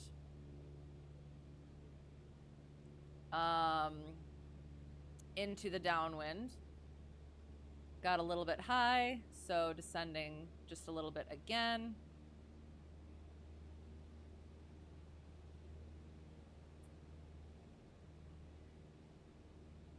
And now we come wings level at our highest pivotal altitude. Enter 45 degrees in the downwind. Or exit. Did I say enter? I meant exit. So here we are exiting our 8s on Pylons. So, we did have a little bit of a challenge starting out on our proper pivotal altitude. We came in a little bit below, but that was good demonstration for how that does change. And again, our pivotal altitude that we calculated is not going to be exact, so that's why we have to adjust for the circumstances. And it did happen that it ended up, the actual pivotal altitude, our first one, it looked like it was just slightly below that 1800, so probably closer to that actual 1792 that we calculated. And that was for both of our points. So coming in around and downwind of the first point, it was like between, it was between where we were kind of like here, and then it should have been like between here at both points. So that was interesting to look at and see. Said it's you, the rotorcraft, that shows as an inverted fixed wing sometimes. No. Okay, so hang on, where are you? When you are, hello. You're not actually inverted, just your shape, and the fact that, like, when you're around in, you see my cursor? Yeah. When you're around in, like, this area, just your shape, for some reason, makes it look like you are an inverted fixed wing aircraft, but then you, like, start climbing, and then I can actually see the rotors, the blades, and then it's like, oh, yes, you are actually a rotorcraft. You landed. Give you a second to catch up. Okay, where did you land? We'll stick around here. We'll stick around here. So yeah, that was that. We talked about some of our we talked about some of our issues coming in at that incorrect altitude and then having to adjust. And then I think at part of it, we overcorrected a little bit. I think coming a beam, I almost want to put on LittleNavMap for a second, but so going around our first point and then getting a beam the reference point where we were supposed to be at our lowest altitude and ground speed, and then I think we either got, hang on, I think we got a little bit too high and then had to dip down again. Like, so it should, hello! Wee! So it should end up being a continuous, you start level, you start at your altitude, dip down, dip back up, fly to the next one, dip down, dip back up, and go. But we were having to adjust a bit more than that throughout the maneuver.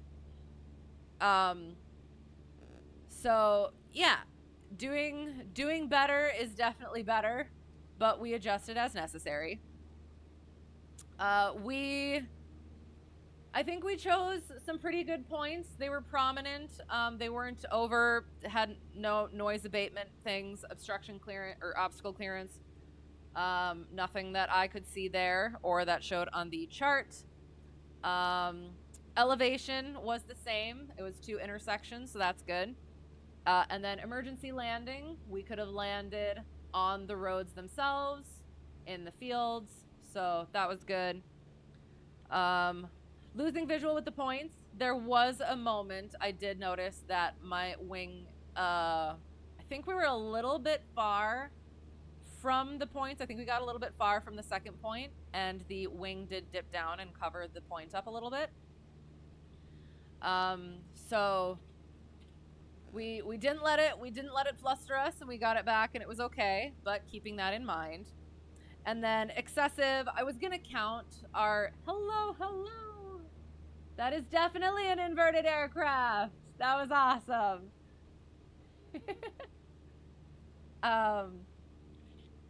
Yes, I was gonna count to see what it was, but I think our level of flight was not greater than 3 to 5 seconds. So that was good. And then using rudder to hold the pylon. To be honest, I'm not sure how much I was using the rudder at all, so that's good. We used our altitude. No, must. See, there. It is. It's certain angles you do. You look like you're inverted, but you're not. It's just funny. It's just funny to me. Uncoordinated aileron rudder pressure. I'll be honest, I was not tracking the ball like I should have been, so I will have to look back at that to see how well we were actually coordinated during the maneuver. Not maintaining adequate altitude control, we talked about that a little bit. We did a little more up and downing than we should have and or could have. Improperly clearing the area. We did clear the area. And we didn't run into anybody. I'm trying to think. No, I think we were good. So that's good. And then abrupt control movements. I did notice, like, I am in the right seat. There's like stages for control in aircraft, and from the right seat, I am at a lower stage than I am in the left seat, where I do over control a little bit. I grip a little bit hard on the yoke, so that's something that I just generally have to work on. So yeah, that was our 8s on pylons. Yay! We did it-ish, and we'll go over the track in LittleNavMap when we are finished. So, rectangular course, I guess that's one to do. Honestly, I will be honest about that one. That's like, I have done the rectangular course, I think, once for actual training. During my initial, when I was first starting out with private, and I had a substitute instructor, and I was having issues, I think, with landing, so he had me practice the rectangular course for pattern work. And that is exactly what it is for, and it was beneficial. But it doesn't end up, you end up doing the rectangular course as in the traffic pattern, so it doesn't end up being something you really get tested on that often, that I've heard of. It's usually one of the other two, the turns around a point or the S-turns. But we're going to practice it because good to do. So we did our we cleared earlier, so we're going to call it good for that. Maintaining throughout our maneuver, though. As we talked about, it's good for understanding how the traffic pattern works without having to worry about configuring the aircraft and descending and getting into landing, making calls, like making traffic calls in the pattern, hello, all of that sort of thing. It just gives you that understanding of getting your track to be straight and parallel to your runway, not drifting into or away from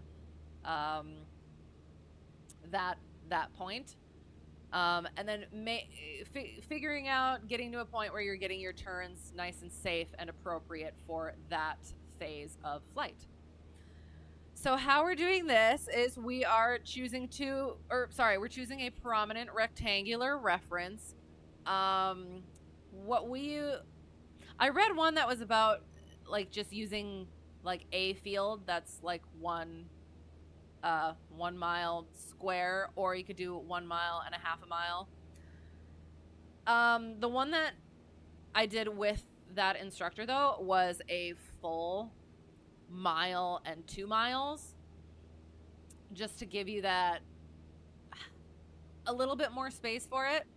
We want the long sides to be parallel with the wind. So right now our wind is from the west, so whoosh, we're gonna scope out some spots. I think this one might actually be good. This one right here. Or we'll fly over there a little bit.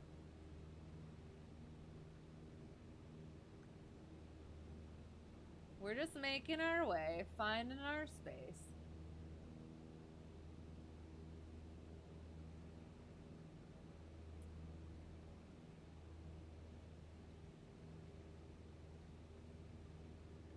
So we're gonna pass over the city and go to the next one, and I think that one should probably be good.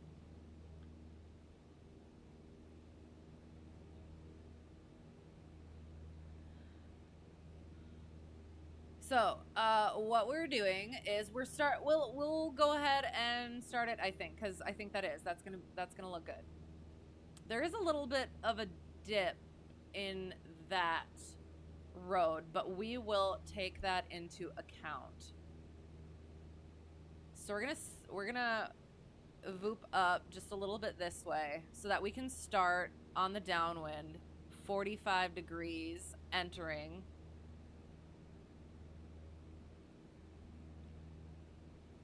Getting to our altitude, we'll use 1,000 because again 1,000 AGL, because again that is our traffic pattern altitude. It could be as low as 600, but 1,000 is good. Power, in the plane that I fly, it's 2,500 RPM. In this one, it is not. Below maneuvering speed, rich mixture. So yeah, so we're gonna use that rectangle there.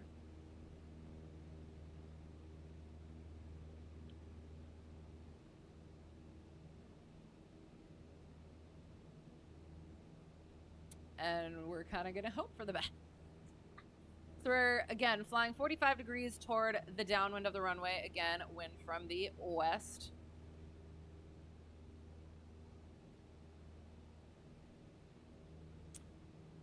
One thing is there is a tower nearby, so we're going to keep an eye out for that.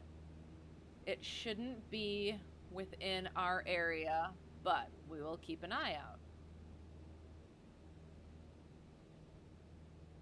We do have a windmill farm up ahead as well, but we shouldn't be getting into that either.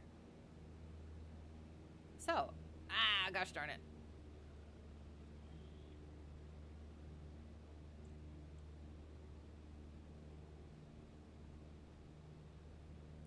So 45 degrees, once we're going to be able to see that,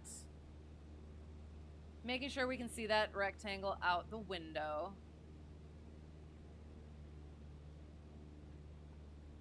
Turning. There. So now we're focused on keeping our track parallel to our rectangle. If we had to do any wind correction, we can crab into that wind to help with that. Hello, hello! Coming up here on our turn. Getting back down to our altitude. I apologize. I do fly better in an actual plane. I promise, I promise, I promise, I promise. Keeping visual with it. Make our turn not to exceed 30 degrees of bank.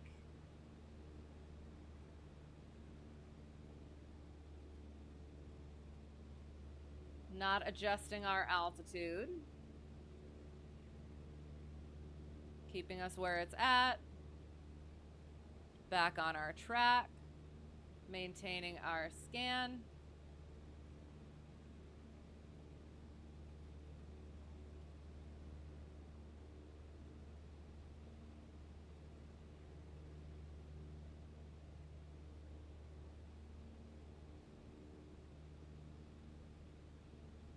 So this would be our base leg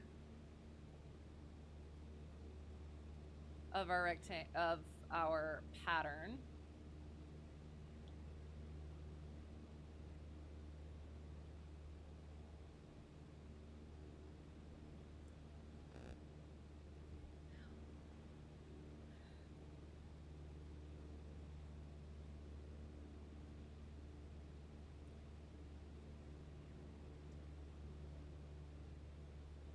turning again for our upwind.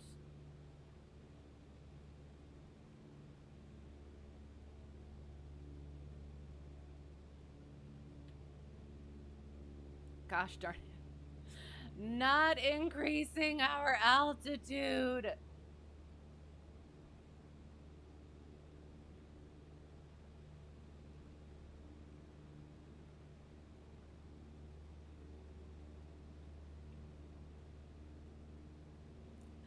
Oh no. Our rectangular course is kind of rhomboid. We'll go over that. Oh no.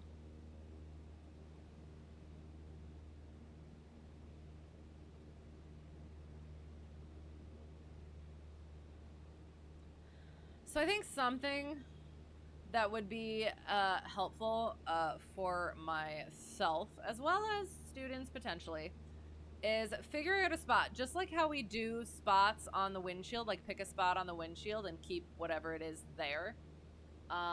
Like picking a spot on the strut and keeping it there, potentially, maybe.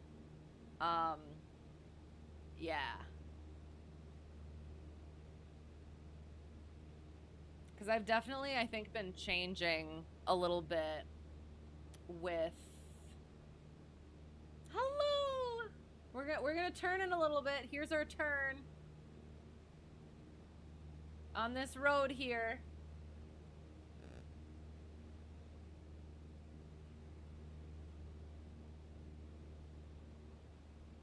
Yeah, I've definitely been drifting out a little bit, trying to keep the thing visible. But I'm doing way too much. I'm giving myself way too much buffer room with it. And I need to figure out or I should have figured out a starting point at which to put the reference line so that it would be equidistant all the way around. Instead of whatever the heck that is. Oh god, it's so bad. So this is our crosswind. We came from the upwind. We're into the crosswind. So slight crab outward. I promise I fly better in an actual plane. Like, even my patterns as well. It's just... My altitude is much better as well. Oh, no. All right.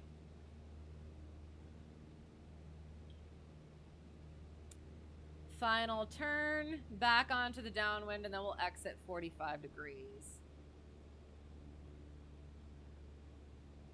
From the downwind.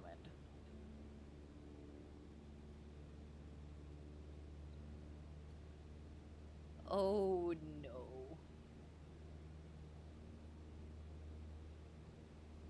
Oh, but you know what? So yeah, so here I was just noticing that my track is not, it does not overlap our first track. And look, we don't have visual with our reference lines. We need to be out a little bit more this way. There it is. Yay. And then exiting 45 degrees from the downwind.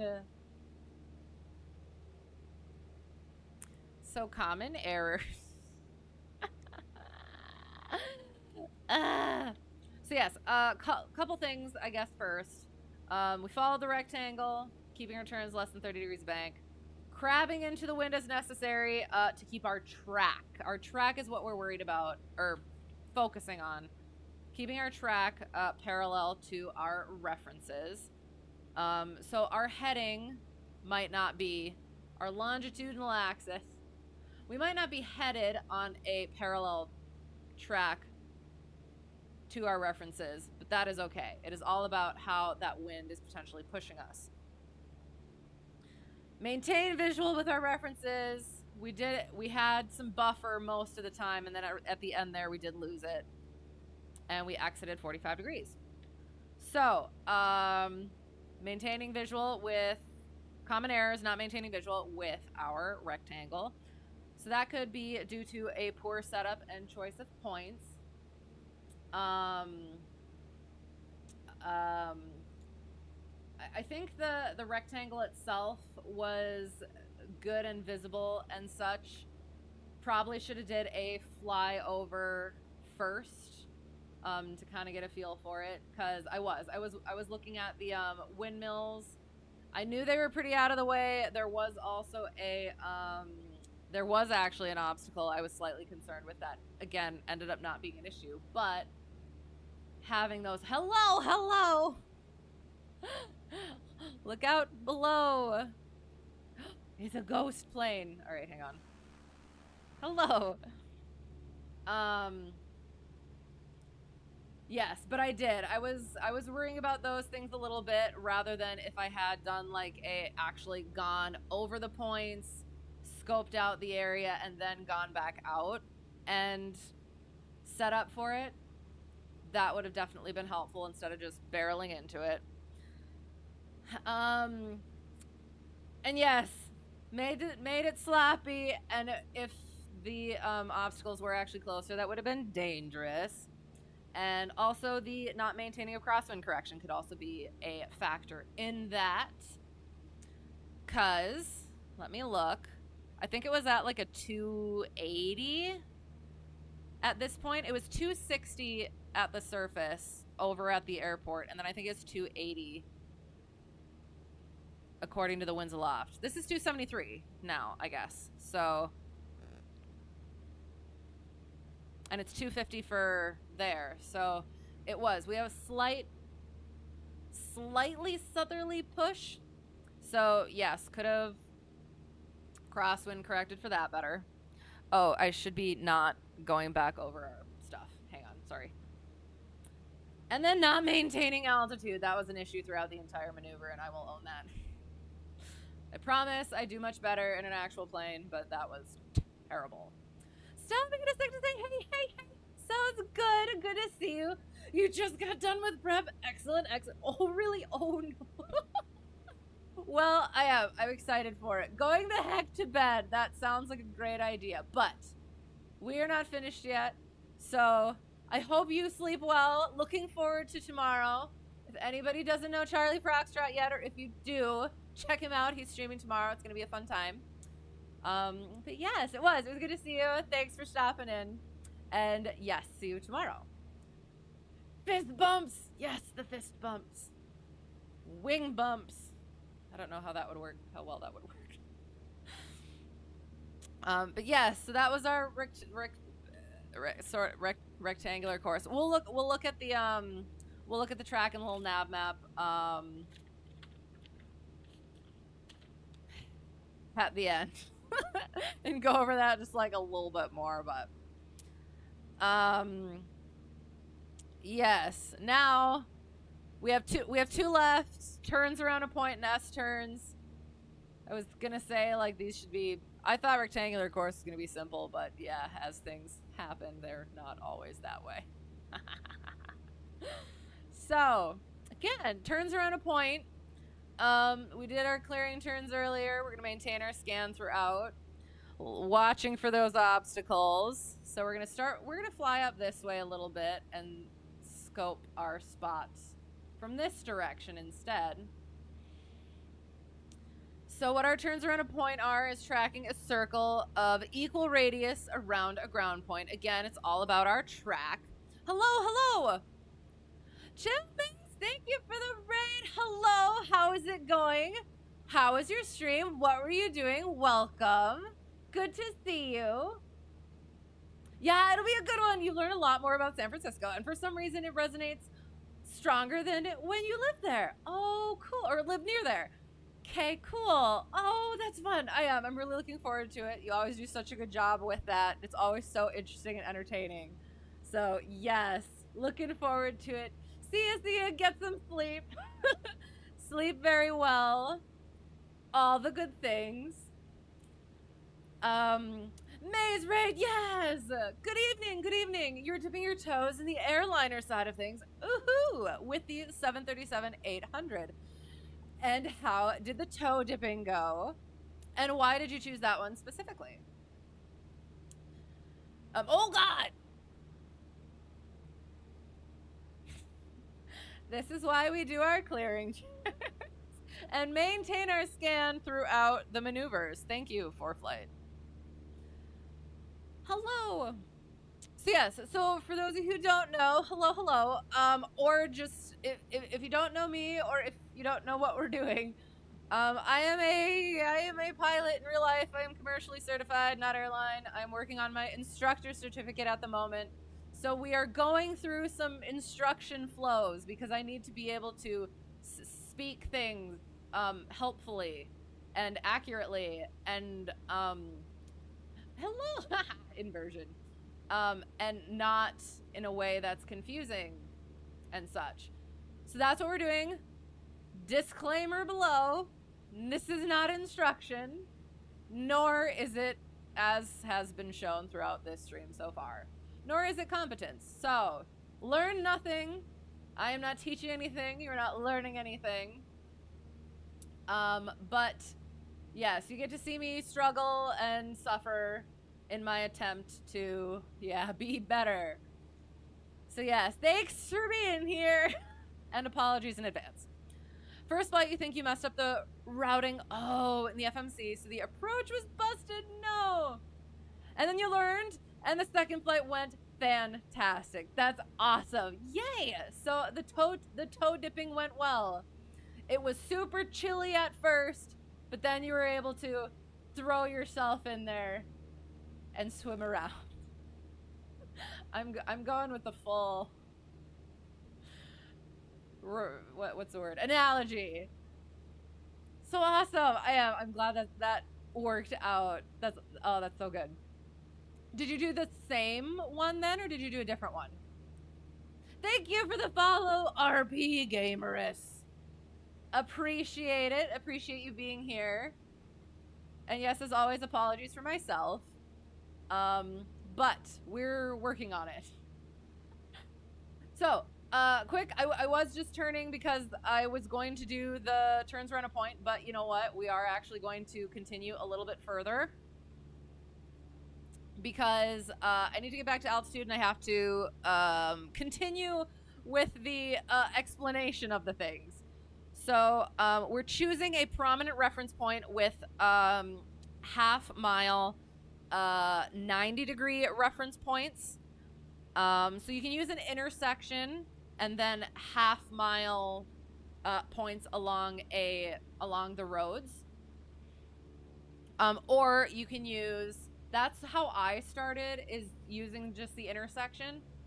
But my current instructor, he does a field itself with the point in the middle and the intersection, or the roads on either side, because then, so like that one is not good because it's not a nice intersection. That one could be good. We could turn around that area, or this one could be good. We're gonna use this one. So we are flying upwind. We're gonna fly upwind and back around so that we start in the downwind. And we have our half-mile reference points. So here's our primary reference point that we're turning around. Half-mile reference points are going to keep us in check while we're doing the maneuver and help us to adjust our bank as necessary. So yes, tracking a circle of equal radius around a ground point, relationship between wind/angle of bank during that turn, because the wind causes changing ground speeds. So our radius, as well as a changing radius, so we change our bank angle to get that equal radius track. There's our reference point. Again, we're going to fly up about a mile to get ourselves properly set up. And we're going to start in line with that first half-mile reference point off of the primary one. So our altitude is going to be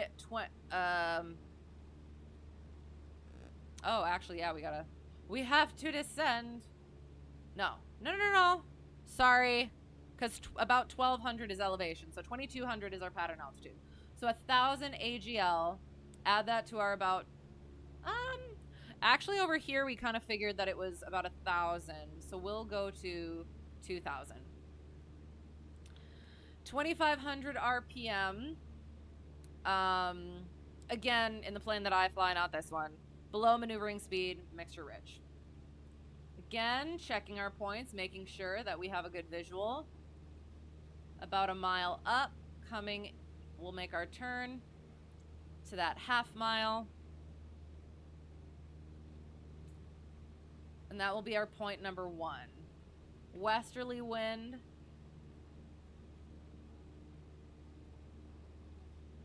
So we're going to turn at this half mile point.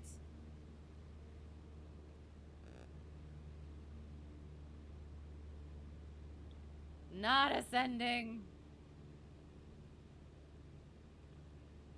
There. Excellent. Okay, so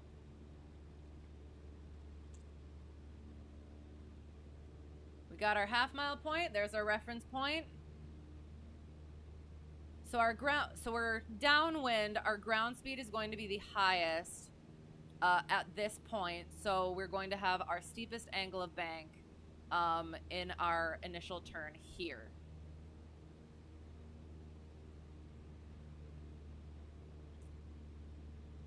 And then just before those houses should be our, here we go, we're abeam and beginning the maneuver.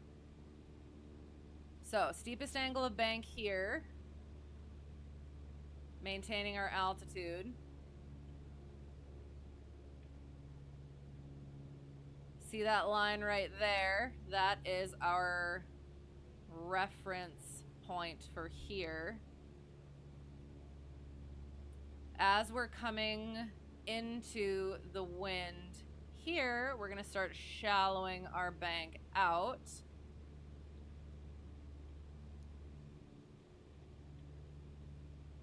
But depending on how the wind might actually be, we might have a slight southwesterly wind. So that's why we have our half-mile reference points to adjust for actual conditions. So here is our third reference point. We still got our point out our window there. Nice, nice.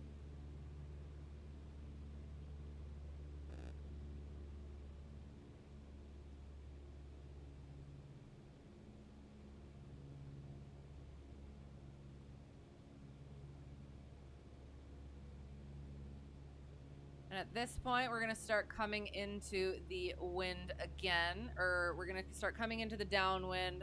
So we're going to end up starting to increase our angle of bank, but we don't want to do that too much right away because then we're going to miss our point on this side. It's going to be a gradual increase.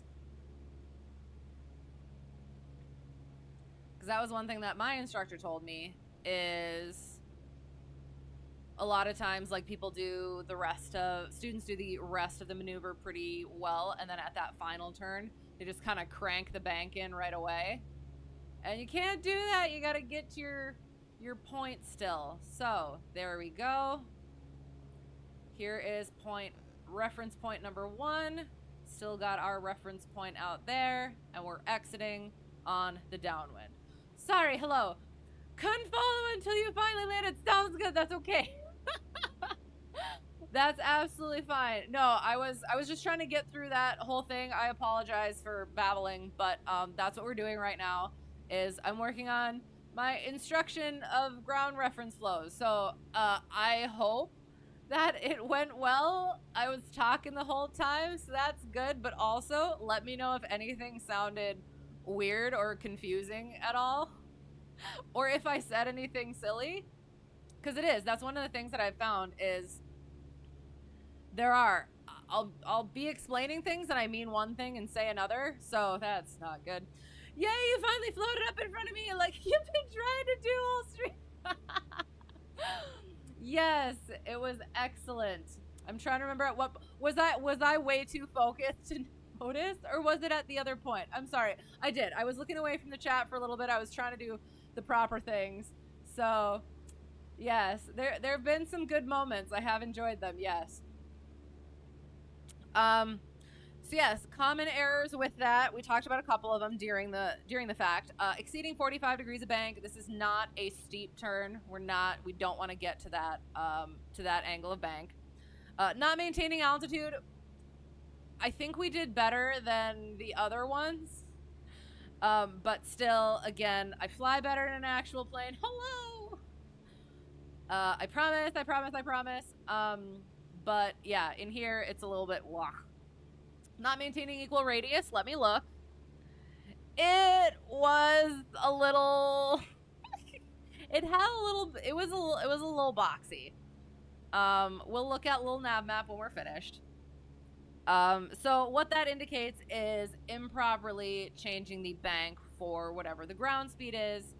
And as much as we talk about how you're supposed to do that, whatever the conditions are is what you have to be maneuvering with.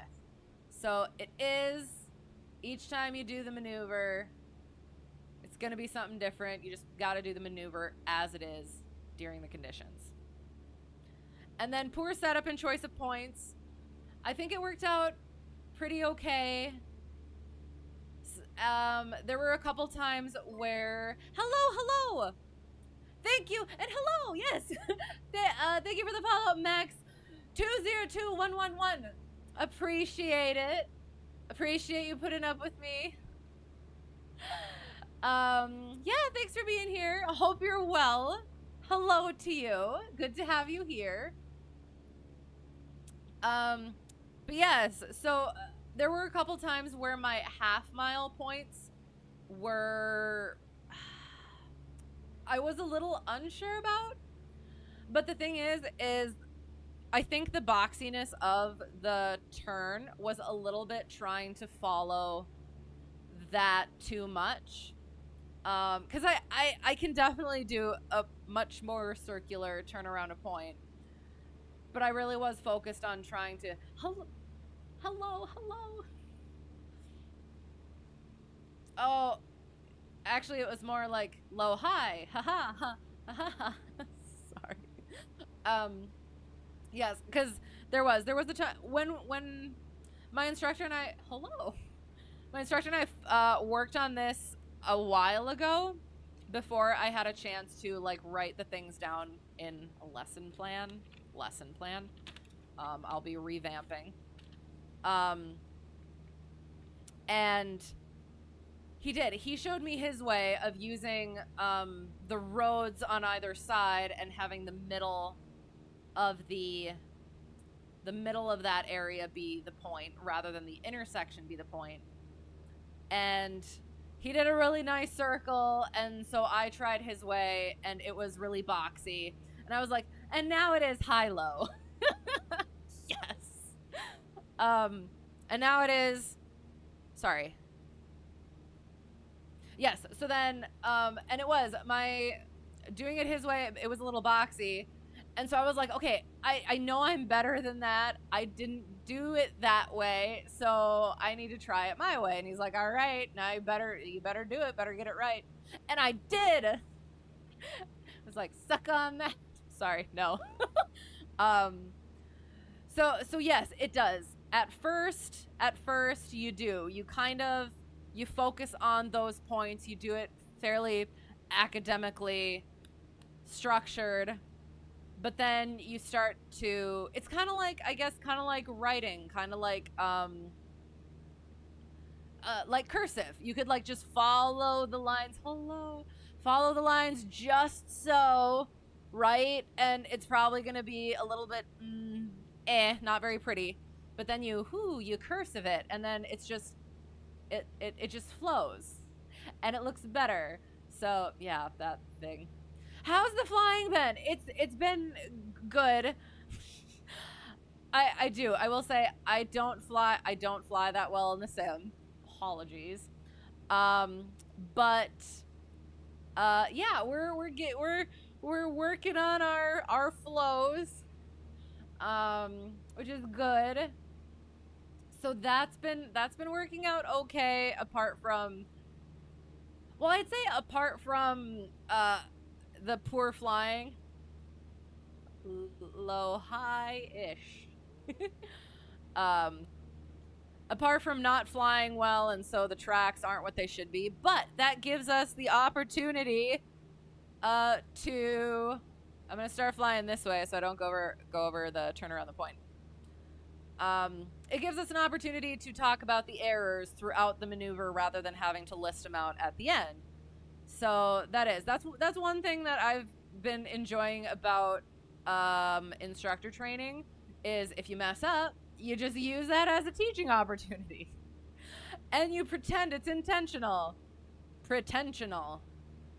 Ha ha ha ha. I like that. So yeah. Okay.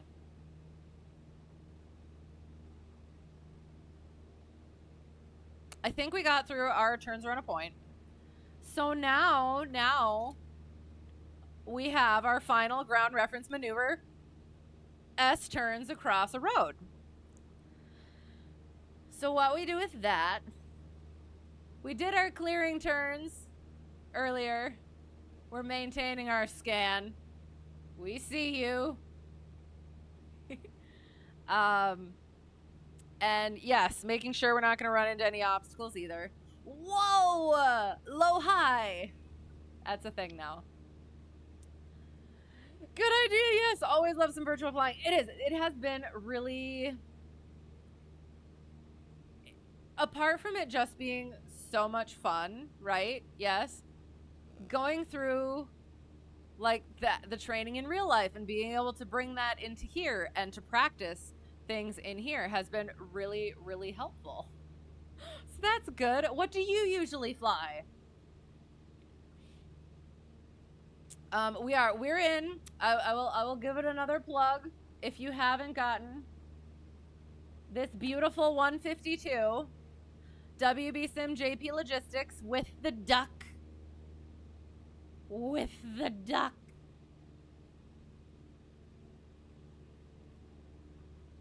He says hello. See? He nodded. He is actually the stall warning horn. Or should I say the stall warning quack? Oh no, I have messed things up. Oh darn, hang on. I have done a boo-boo. Shoot. Control the space. Okay, we're back. We're not functional. Gosh darn it. How do I... Shoot, what have I done? Oh no, how do I get my cursor back? Best part of rotorcraft, zipping up and down. Yes, that does look like fun. At some point I'll have to get into the rotorcraft, but and that's the thing, is like you have a lot more control, right, with your movement. It's like if you want to go this way, if you want to go this way, it's a little bit easier. You used to fly the A320neo in the sim, but you've been enjoying, yes, general aviation recently, especially since you've started your PPL training. Okay, all right, now that you have said that, how far are you? What sort of training are you doing? Part 141, part 61. What got you into it? What are you planning to do with it? What overall, what is your story? If you don't mind me asking. Because it is. I love to hear other people's aviation journeys. It's just so interesting. Yeah, getting that understanding of how other people went through it and got into it and all that. So, yeah. You need advice to stop getting milked. What does that mean? Hello, how's it going? To stop getting milked. Sorry, I hope that didn't fully come through the mic because that was a very strange sound. Is that like a gamer term that I don't understand?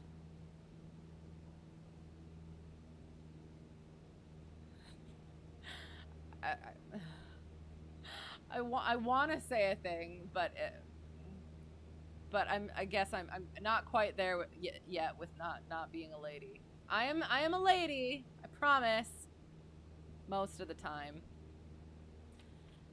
All right, so while we're flying, we're gonna talk about S-turns and start finding a good spot for them. So what S-turns are is they're like turns around a point. So they're two concentric half circles. So we're finding our road and we're gonna turn one way, and then once we get across the road, we're gonna turn the other way, and that's gonna make a nice S shape, and it'll be excellent. Sorry. Choose a prominent reference line perpendicular to the wind. So our wind again is from the west, with 3 points about a mile apart. So we're basically doing, again, what we did with turns around a point, but just chopping it in half and flipping it the opposite direction. So I am liking there, oops, and there. So we are going to fly upwind about a mile so that we can set up properly. I am leaning on my rudder horrendously. So yes, we'll fly upwind so that we can set up properly in order to successfully complete this maneuver. Oh no, I forgot. Hang on. How do I fix? Sorry. Y'all are gonna float past me. I'm about to pause. What have I done and how do I fix it? Control options. I don't know. My mouse. Camera. No. Cockpit camera. I did the click. I don't want to,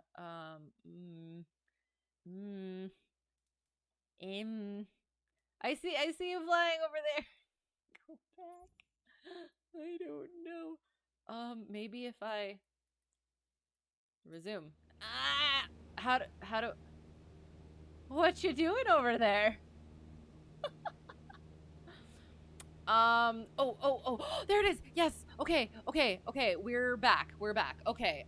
What direction are we going? We're going north. Good. I don't, oh, that's why. Sorry. I feel like we're a mile up from where we were. So, okay. You're pretty new. Okay. Started part 141. You've only been doing training for about a month now. Okay. Been flying the 150. That's what I'm flying right now. Yay. And you love it. That's good. Because it is more sensitive than a 172. So you will, yeah. Learning on that is definitely good. You don't really know what got you into aviation, to be honest. Okay. Love for it just grew over the years. And you decided you want to make a career out of it. So the goal eventually is commercial, but right now, one step at a time. Excellent. Oh my gosh. That's so cool. And I'm so... Do not listen to what I am saying at all unless you want to have questions. If it sparks a question for you to take to your instructor, that is the only thing that you can take away from this. I am not an instructor yet. I'm not. Yes. So yes. No learning anything. No getting bad habits from me. But that's so cool. And that is. You hear a lot of times people that it's been a passion for them for a while and they eventually do get in, and then they do get into it. But I'm kind of the same thing as you. I didn't think, it wasn't even on my radar. Plain jokes. Until I went to an air show in about 2017. Sliced. And was like, that looks like it could be cool and fun. So then it was, again, on my radar, and I started taking care of an elderly relative of mine who flew in the 50s and 60s at the end of her life, and that kind of solidified it. And then, getting into Microsoft Flight Sim, and meeting all the cool people that come along with it. It's been really great. So you're in a good community, both aviation wise and sim wise. So congratulations on getting started. I did part 61, so any Any advice or thoughts or tips that I could give is would be geared towards that. Oh, sorry. Thank you for the follow, Olo124. I appreciate you being here. Hello. Yes. Do I fly Phantom? I do. I miss it. I haven't been doing it recently just because we've been working on this stuff, but I do. Met lots of cool people with that. It's always really fun. I assume you do then as well. I'll quick finish chat and then we'll get back. Then I'll do the thing. No flight instructors milking your wallet. Yes. Well. Okay, so you're doing part 61 and your instructor knows you're going part 141, so he's trying to get every bit of that sucks. It really does. I have been incredibly fortunate. I'm also part 61. I mentioned that. Sorry. I am also part 61. I've been really fortunate with my instructors.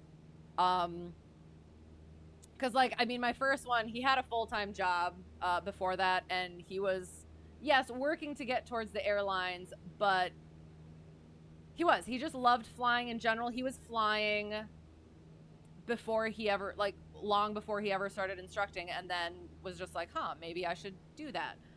So that was a good match. And then my instructor right now, he's really great about stuff. Tries to not, like, he is very available for questions, for help, for doing ground lessons. He tries not to do ground lessons because he doesn't want me to waste my money, but I don't think it's a waste of money, so I throw money at him for ground lessons. So yes, finding that good instructor is a challenge. So I hope that you're able to get out of that soon. You have thoughts for it, I hope. Because that sucks. Isn't being a lady get boring after a while? They'll just let her loose. Oh no, because that makes the letting loose even more saucy. It loses that mystery. Packs more of a punch when it happens. Overload of information. No worries. I appreciate it. Cause yeah, that is fun. Happy to hear it. Cool story. Thank you. Definitely love the aviation community. Everyone is so nice and encouraging. I know, right? Oh yes, it has. It's been such a great time getting to know people in there, as well as, well, and you know what? Okay, so I'll tell a story from recently. Sorry, we will get back to the S-turns, but aviation community. So I was planning on going, I mentioned this earlier, I was planning to go to a shindig at the airport that I did like half my instrument training at today. And again, I'm not wholly social, so I was nervous about it. It ended up being fine, so that was great in itself because aviation people. But while I was getting ready, I got a call from a fairly new private pilot at the airport that I'm flying out of now. And he said, hey, I am stuck at this airport over wherever. Is there a possibility? Are you checked out in any of the other airplanes on the field? Would you be able to go get him? And I was like, I mean, yes, except I don't know. Cause like one of the planes, he had a passenger, so it wasn't going to work. And it was in the 100-hour currently. He had flown the plane. How's it going? This does not happen in real life. Oh no, I'm flying all over our excellent, shoot.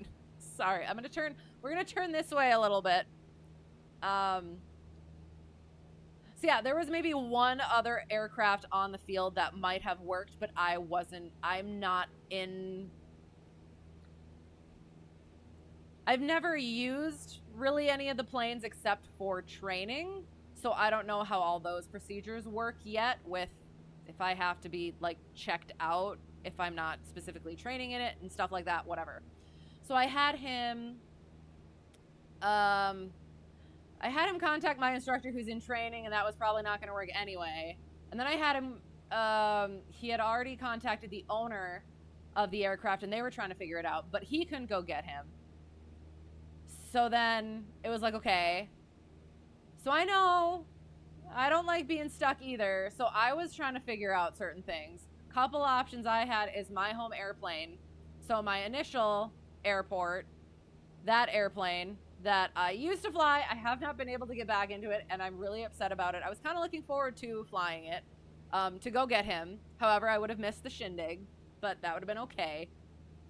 But also, I would have had to, my home airport does not have lighting, and I would have been getting back after dark, so I would have had to leave it somewhere nearby and go and pick it up tomorrow morning. But I also contacted chief instructor at the airport I was going to for the shindig to see, hey, are there any pilots or airplanes that would be available to go to this place and then get this stranded pilot back? And chief instructor's like, let me check. There's actually a couple planes out for a check ride that might be able to pick him up on the way through. Okay, that would work out excellently. Talk to them, they would have been fine with it. So contacted the person who was stranded, and he goes, you know, I actually have an option myself. Keep that one in mind. But what happened is some pilot just flew into that airport in a Mooney and happened to have a 172 that he was willing to fly them, get them back to where they needed to go. And that ended up working out. So like all of those different things, all of those options, nice, wonderful people who are willing to help you out in a bind. It does. It makes me so happy. And it is. It's nice knowing that that's available. So yeah, anyway, that was long way of saying yes, very aviation community, nice and encouraging. And yes, you do fly VATSIM. So what sort of flights do you do then? Do you do like IFR flights? Do you do VFR flights? Like, yes, what is your VATSIM of choice? You've been working on your PPL for a while because military deployments get in the way. Then money, right? Now going to a 141 college, and you've had this instructor hold back from signing you off. Can you get another instructor? So for your 61 setup, is it multiple instructors or is it just an independent instructor, and so you don't have that option? Gosh, that sucks. You've heard everyone doing part 61 is having more fun than part 141 students. I mean, I would. I don't want to make you feel bad, but I would say yeah. I mean, it is. 141 is more structured, and that has its benefits. But for me, it has. I've always loved the part 61 just because it worked out well for me, because I am definitely more. I want to be more flexible with it, as well as. It is. It's. I feel like it is a little bit more of the stick and rudder, a little bit more of. We're gonna turn this way. We're gonna get ourselves back set up so we can do our final maneuver in a little bit. But yes, I have not been 141 at all, but from stories at least, it does seem like it's a little bit more about the stick and rudder, a little bit more of really getting more depth in understanding of the plane. Whereas 141 might, being a little bit more fast-paced, a little more structured, might be more of a teaching to the check ride rather than teaching to the aircraft, teaching to flying, if that makes sense. So I don't know. Part 61 works for me. But if if you're more of a structured type person, definitely it works better. There is more freedom in part 61, so that would also contribute to the more fun part, but yeah. Says your flying is great, but it's always one more flight. I would, if you could, if it's an opportunity or option for you, see if you can get with a different instructor. Just to like, yeah, just at least even a second opinion. And I don't know, see if you can get out of that, because that sucks and that's not right if that is what it is. You're not gonna get anywhere fast. And that, I would say that is probably gonna like screw up your learning beyond, because you're going to be thinking that even though you're at this level where you should be, and that's good, it's not quite good enough. So yeah, definitely getting that figured out. Flying on VATSIM right now, nice, because you really want to become a pilot when you're older. Yes. So just having fun to have a feel of how it would be. Yes, definitely. Yes, I will say that being part 61, hello, being part 61, and flying out of mostly untowered stuff, I am a little hesitant with the ATC stuff. Hello. And that's what you find is like part 61 students are so much more comfortable at the untowered stuff, and are a little bit more hesitant with the towered stuff, whereas like the 141, where you're more likely to be flying out of towered airports and in towered airspace, or not controlled airspace, but yes, the towered airspace. They're far more comfortable being under ATC control, air traffic control, rather than doing the untowered stuff. So again, going for a career, ATC is a big part of that. So yes, definitely getting that down. And VATSIM has been really good about that, because it is realistic. There are certain distinctions to keep in mind, but yeah, getting those flows down and phrasing, and you know that you're not gonna like actually cause any issues if something happens. It is very nice. Sorry. Thank you for the follow, Jameson. You're not whiskey. Oh darn. Was hoping for the whiskey. Hello. How is it going? Thank you for the follow. Appreciate it. I promise we are getting back to our thing, our maneuver, but I'm going to try to quickly cruise through the rest of chat, because I like chatting with you guys. So just having fun to have a feel of how it would be. Yes. Well, so you don't have to say, but like depending on how old you are, you can start whenever. Yes, it will depend. It's going to depend on like finances and stuff. But no, I need to know these things. You can solo at 16. You can get your private at 17. Commercial is 18. I'm like 93% certain about those numbers. So yes, there's potentially, I don't know if there's certain scholarship opportunities that you can get as a younger person. But it could be something to look into. But otherwise, yes, like this has been great. The sim has been great for practicing flows and procedures and getting a feel for things. Just definitely make sure that the feelings of things is definitely different. The visual is also different. You can't do that, so make sure you're not doing that in real life. But it is such a great tool, and definitely so much fun. Mostly IFR, nice. Yes, so definitely the IFR stuff is good. Makes you a better pilot. Great to have in the back pocket. Not just for actual IFR flights, but for VFR flights that potentially don't go the way you want them to.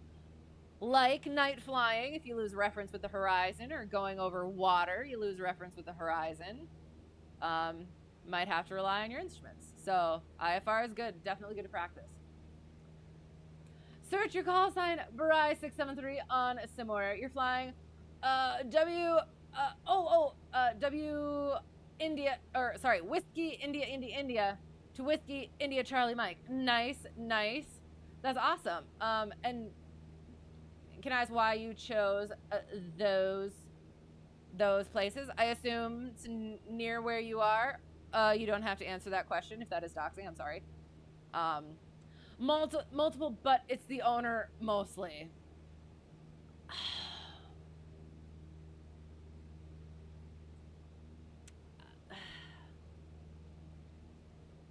Part 61 plus box, yes.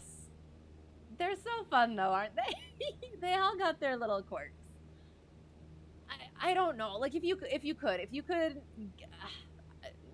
I don't know, like if, and that's something that I talked about with one of the instructors today. We're gonna turn back around again. I'm so sorry. Is, as I'm gonna be an instructor, you have to be ready for and okay with students that maybe don't vibe as well with you, mesh as well with you.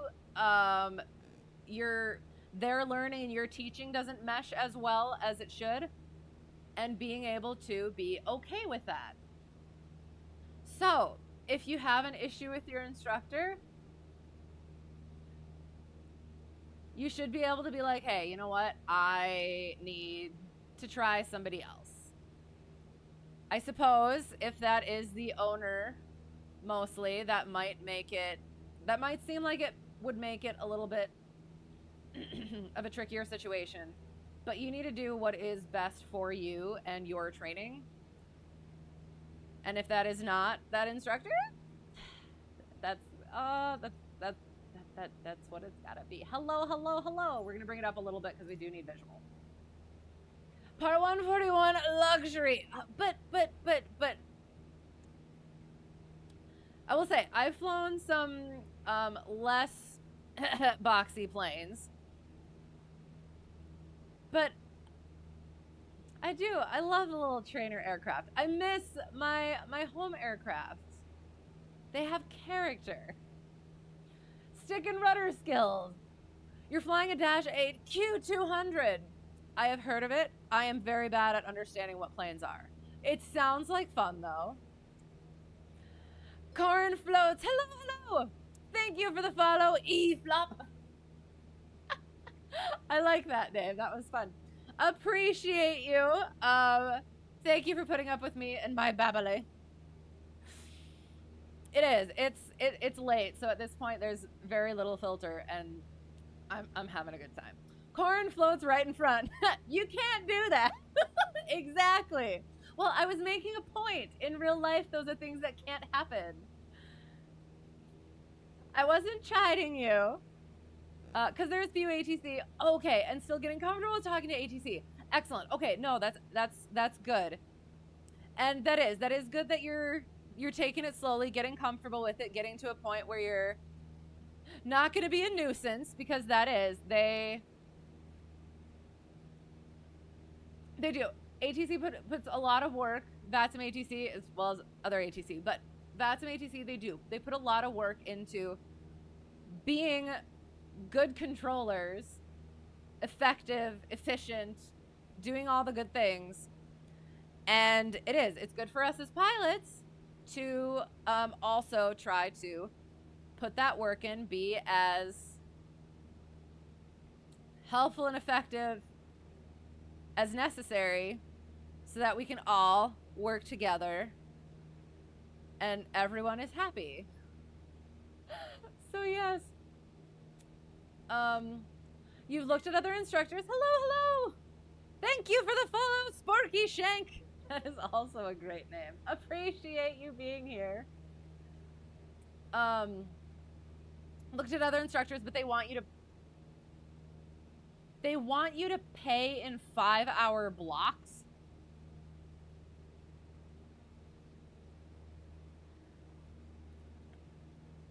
So,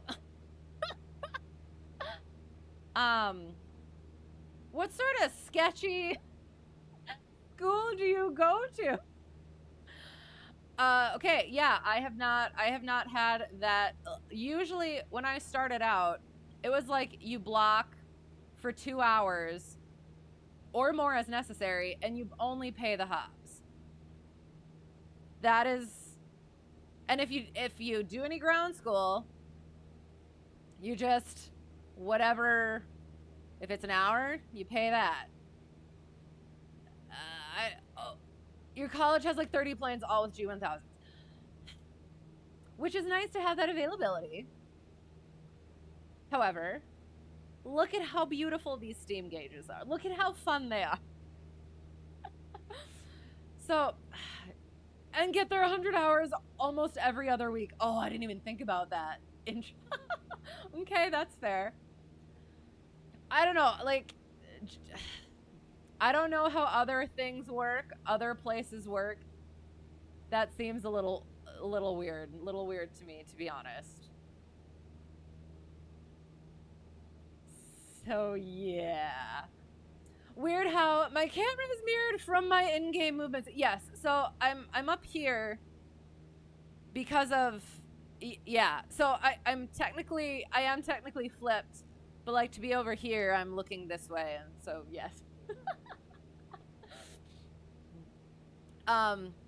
But yes, in some of my other streams, I'm normally placed on the other side, but for some reason I like this side on this side, so yeah. You're not naming it, no worries, but there are other flight schools near you that make the competition so rough to pay per lesson. Okay, all right, sounds good. And I will say I've been incredibly fortunate with, I guess, my location and the places that I've found, the people that I've found. So you do what you gotta do, and you will. It'll work out one day. You'll get there. You'll be able to look back at it, and laugh. Hopefully, like, haha, look at how much that was an issue or used to be an issue. And now it is not anymore. Hello.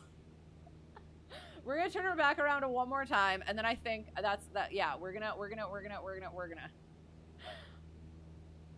find our reference line perpendicular to the wind. We're gonna do the S turns, and then oh god, I am going to have to go to bed.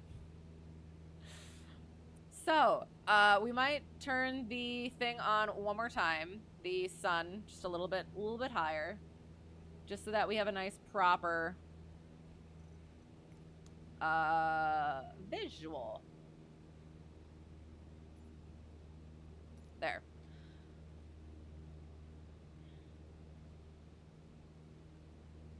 All right, so we are flying upwind now, looking for our points.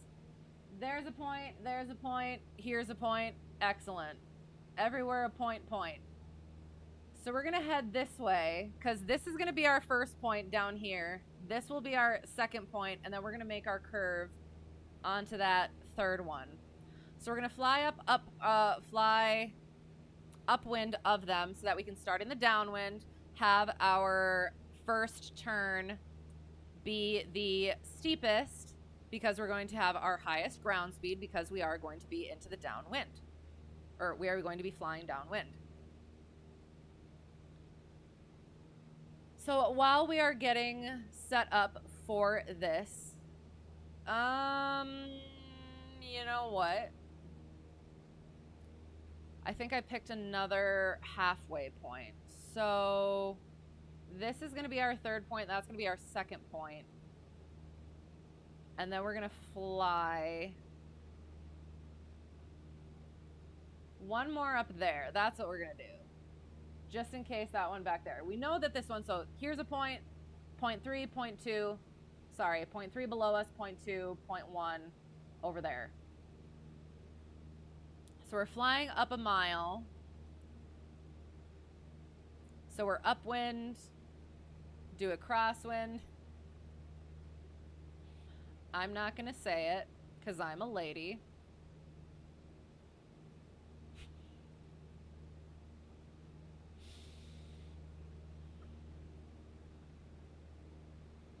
We're just going to continue flying. And we're going to get down to our pattern altitude. We were below our pattern altitude, and now we are above our pattern altitude. But that is why we fly like so that we have enough time to time and space to get ourselves configured, breathe, get set up properly so that we can safely and effectively perform our maneuvers. So again, we're about a mile upwind. We're gonna turn onto this line, aiming directly at our first point.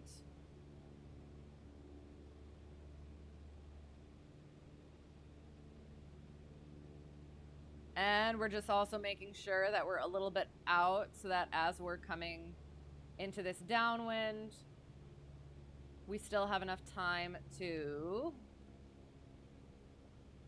get nice and level and set up. I keep leaning, I'm sorry. Yes, nice and set up for our first half circle, our first 180-degree turn, because that is what it is. It is one 180-degree turn to the left and a second to the right. So here we are. And just like for our turns around a point, we can use the half-mile point in the middle to keep us on track. So, maintaining our altitude, we started out horribly, so I apologize already.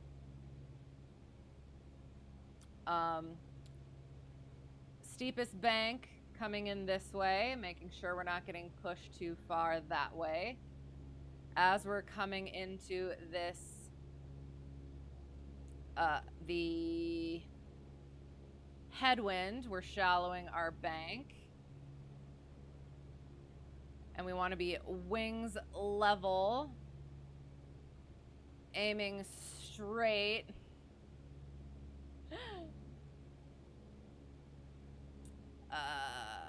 Straight this way. Straight upwind.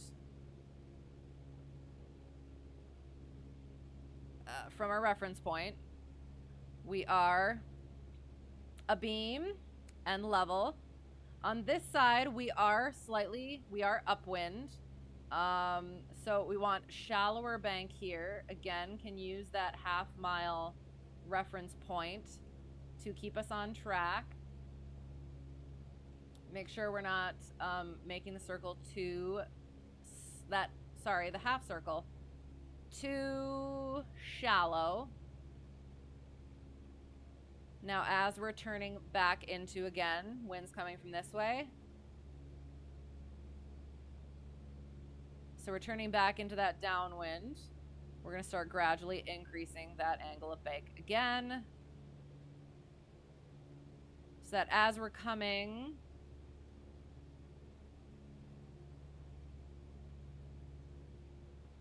towards this third point.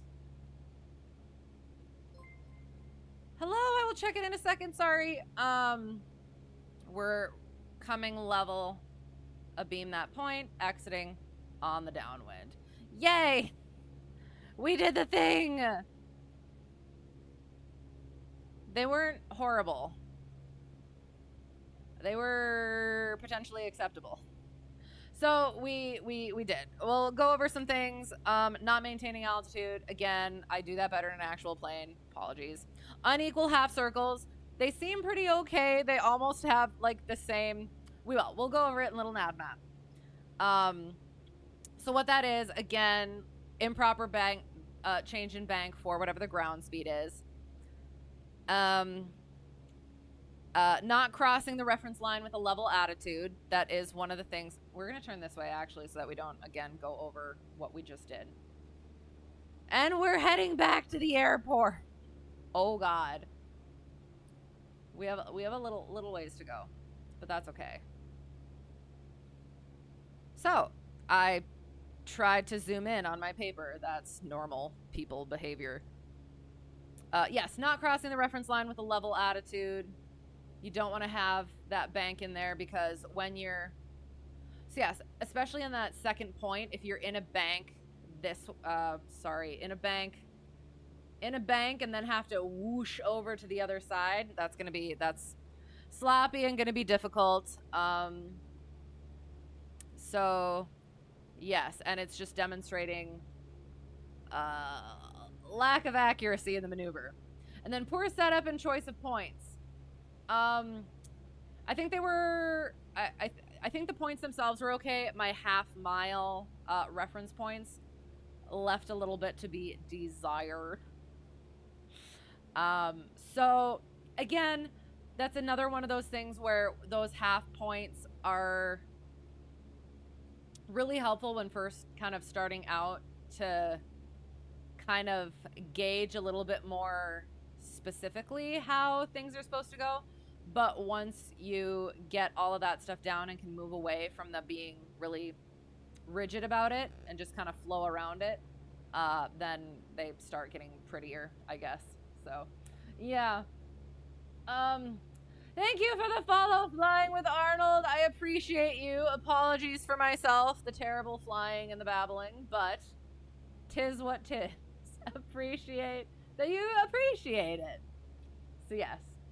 Oh, okay, sorry.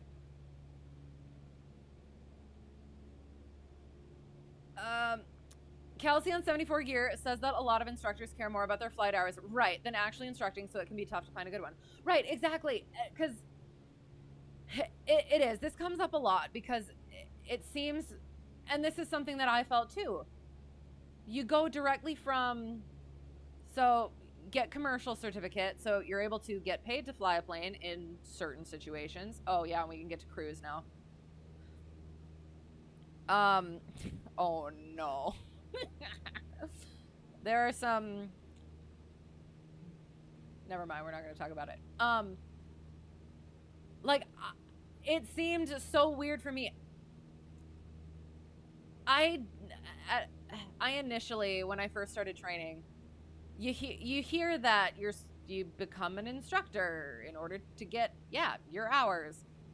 And like, that's so much responsibility for somebody else's journey. And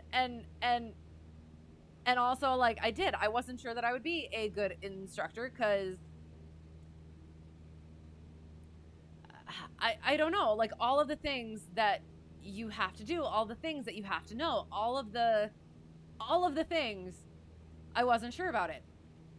And I kind of tricked myself into doing the training to become a better pilot, and now it's where I'm flying out of has students that need instructors and such. So it's happening now.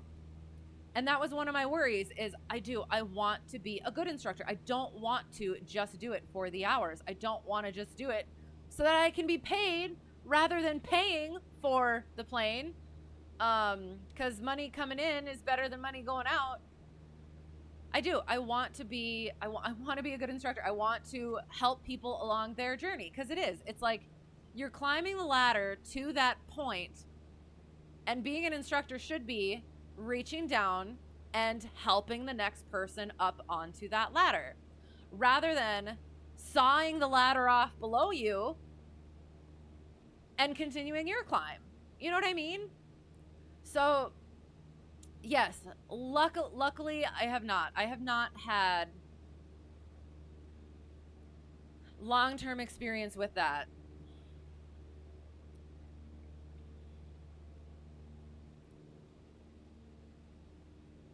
There is the stigma, I will say, probably, that the 141 is a little bit more that way because of it being so fast-paced.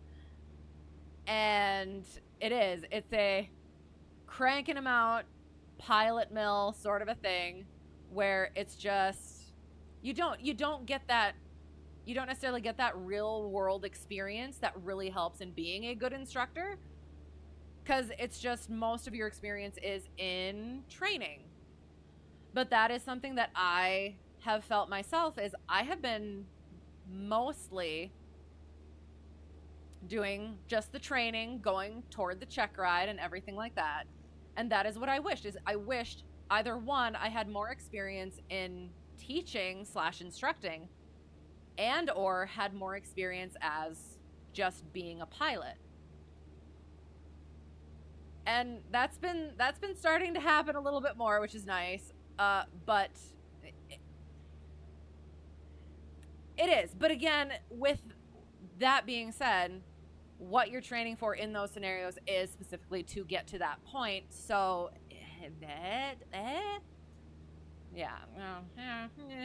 instructing is cheapest and easiest way to build hours, still care. However, students guarantee the instructor's flight hours. Right. No students, no hours. Right. So, and that's the thing. That's why, if it's the words I can't say because I'm a lady, instructor, fine. I'll say the nice one, so that, or not nice one, the slightly less unladylike one. Crappy. If it's a crappy instructor, and you're able to not give them that time, those hours, that money, maybe they would change, or at least, yeah. Then I don't know. I do. I get that other people don't have necessarily that ability, which is fair and which sucks, but that's also nice that there's other resources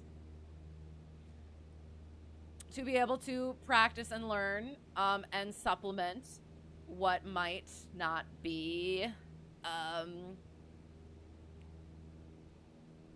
the most thorough instruction. So yeah, that's nice. You're back. Hello. How many times did I have to plan a cross country using a paper sectional and an E6B?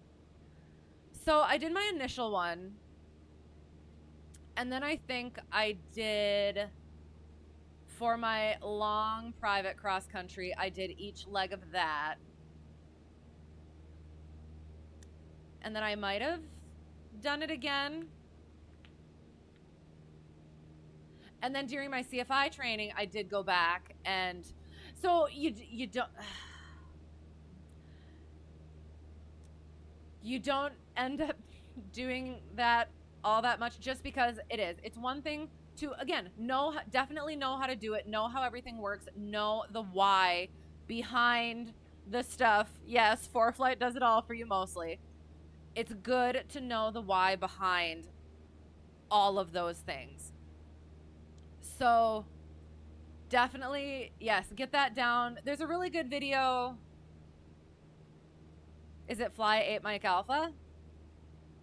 That my instructor sent me that, and I just went through it and did it myself and got into that.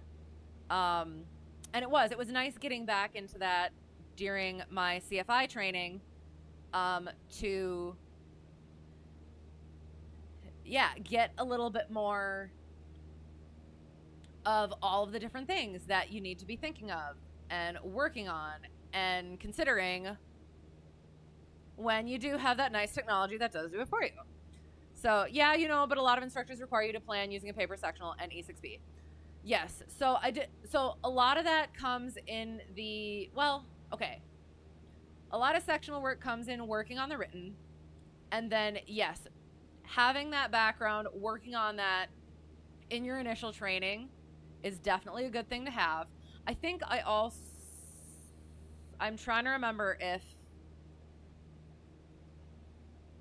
If I did do one for my private check ride, I want to say that I didn't just because there were... You don't want to leave room for error during your check. So just, yeah, just getting it planned out in ForeFlight, getting the nav log together, printing it out like the night before, and then updating it the next morning, if that's how your check ride works. But yeah, it is. Again, it's like with the stick and rudder stuff. It's good to have that, and the steam gauges. It's good to practice on. It's good to get proficient in. A lot of the bigger, more advanced planes, it's not... Technology does the things for you. But it is good to have that background, that base. So, yes, just so you know how to... Right. Did it once just to demonstrate. Most of the time you just use ForeFlight. Right. And it is. In the real world, yes, definitely doing that. So hard to trim. Oh my god, yes, I complain about it all the time. So I am so with you on that. I hate the trim button. If I did, I got my yoke, I got my quadrant, my pedals, got my track IR. If I got another piece for my sim setup, the next one would be bricking trim wheel. So yes, nice rubber ducky. Yes, are you ready for this? Want to see him dance and sing? All right, so he is dancing. You see him dancing. He is dancing. All right, and now, oh, hang on. What altitude are we at? All right, we're gonna power off, stop. Wait, actually, we're gonna get into slow flight first. Hang on, let me get things together. All right, we're below. So flaps, carb heat, and power out. He's singing! And then we recover. He is our stall indicator. Isn't that cute? So yes, this is, I will say it again. I will put it in there because it is just my favorite. Oh God. The WB Sim JP Logistics 152.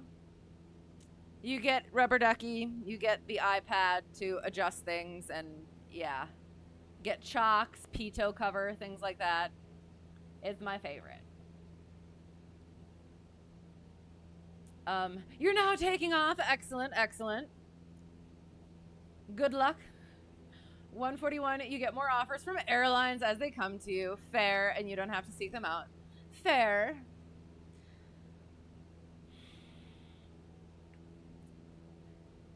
And I guess it could be a sort of the times sort of a thing.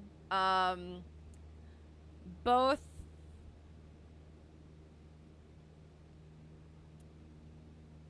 of my instructors had no issue getting to that point, and both of them had.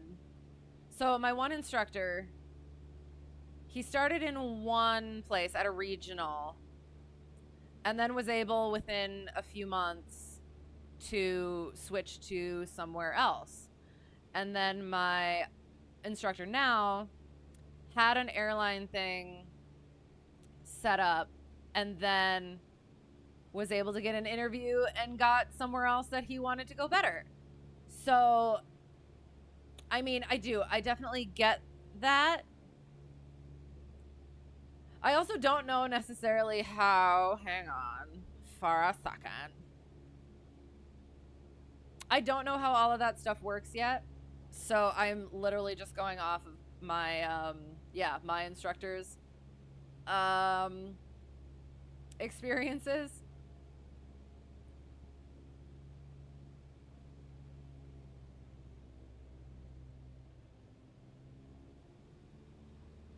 But yeah, I guess that does make a difference. Crabby is my version of saucy. I mean, just it's slightly less unladylike. I try to keep the more feisty ones for the special occasions. I said quadrant. So Bravo, Odo, Logitech, because that has a trim wheel, but it's still pretty fiddly. Oh, okay. Okay. No. I have Logitech yoke and quadrant. So it's literally just this little button on the yoke here, and it just ticks me off to no friggin' end. So yes, I end up saying, yeah, it comes up a lot. Sure hope I'm not relying on you to know where the airport is. Oh no, I got my foreflight. You're zoomed way in on the VFR map. Oh no, we're going to be coming into the upwind 430. It's over there-ish somewhere. But we're just taking in the sights of the city. Unintentionally, kind of. That's you flying with me? Yeah. I don't care if you could tell, but you were surfing trying to match me. Because the trim is so bad. Oh, but I'm also flying horrendously, so that's also a thing. Oh god, that's not what I wanted. Sorry. I'll put y'all's... Boom. There.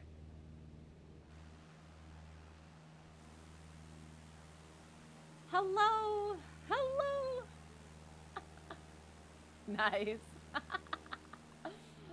Awesome. Nice. You used to carry a Hawaiian hula girl as a turbulence indicator on your trips. Yes. I flew in one that had that. That's awesome. Yes. I mean, again, if you lose your instruments, at least you got the hula girl. Did we do spins yet? Should we do some... Might as well. I'm already like beyond. Hang on. Full power, carpet, flaps. We'll gather some altitude. We shall do a spin or two. Because. Hello, by the way. How's it going? I still have to get my endorsement with that. I have to talk to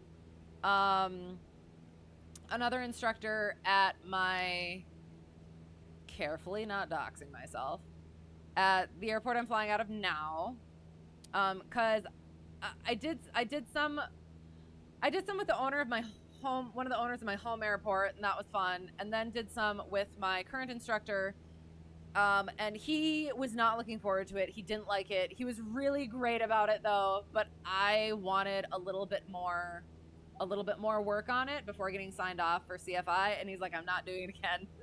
So I'm gonna have somebody else, one of the other instructors, do it with me, get signed off on that for CFI. And because I had a great friggin' time doing it. The 172 was nicer. The 152 was a little bit feistier. So that's why, yes, I would like to get a little bit better at it instead of just kind of allowing it to get it out of the spin itself. You're working on your PPL, and PSA has already talked to you just because you go to a 141 college. Fair enough.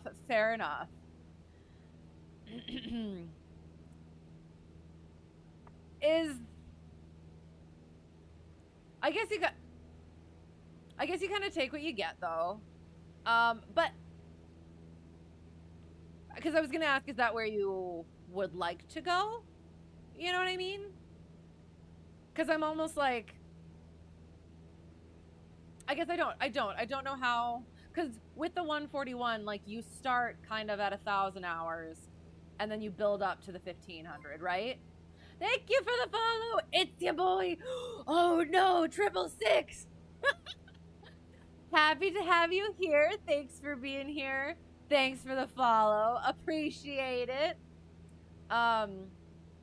We will. We'll get up to our altitude. Oh, we're pretty high.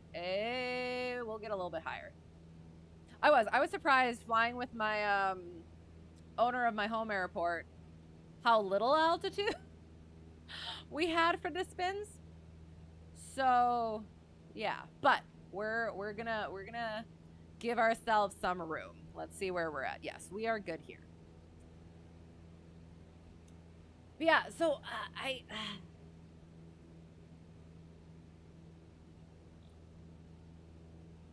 Your roommate has Delta Propel and has offers from Mesa Airlines? Had an interview with PSA a few months ago. Nice. That is definitely nice to have, and especially when, like, apparently the hiring thing is, it's not where it was. It's not that it's bad, but yeah. If you have those opportunities, definitely going for them. Dream aviation career, my end goal, I don't know. Being able to fly, not having to fork out the money for it, though. I never thought airlines, but then my original instructor, my number one instructor, he also didn't think that he would want to do airlines, but he started and now really enjoys it. We saw eye to eye on a lot of stuff, so I figure I will be the same way. And my instructor now, based on my personality, also thinks that I would like airlines. So, and he's a very perceptive person, so I also trust his judgment. So I'm not sure. At this point, and just in general, I've been letting this thing take me where it wants to. And I have. I've had very interesting opportunities, and things have worked out well without me trying to over control it and get to any certain thing. So yeah, just letting it roll. Which runway are we planning on? We will check the wind again, but probably 30. Have to force the 172 into a spin. Right, 152 seems to wrap into it pretty good. Exactly, and that was why. In the recovery, we got a lot faster on our airspeed than in the 172. It was a lot easier to keep that airspeed in check, under control in the 172. So it was a little bit more daunting in that one, but still a lot of fun. Aviation recruiting this year went down by 11%. Gotta get in somewhere before they stop hiring. Right, fair enough. Yeah. And that's why I'm like, I'm still about probably at least a year, if not two, out from that. So I'm trying not to rush into anything, though, just because I do want to be like a just generally good pilot, like a objectively good pilot. And like I said, just kind of letting things happen as they happen. I thought at first maybe like the medevac stuff, but that is one of the things is a lot of you're flying in whatever weather, and it's a lot more, what's the word, like on a time crunch sort of a thing. Like it's necessary to get to where you're going and back and get the things together. So yeah, I don't know. All right, so we'll quick do a spin. We'll spin down. Okay, now I gotta remember. So power comes out. We'll stick the carb heat on. Oops. Oh god, did the thing. Power comes out. Get it on a nice heading. Full aileron. We're anticipating it spinning to the left. I gotta turn this so that I'm not. Oh god, nope. Yoke. And then yoke in the lap. Full left rudder. Spin. 2, 3.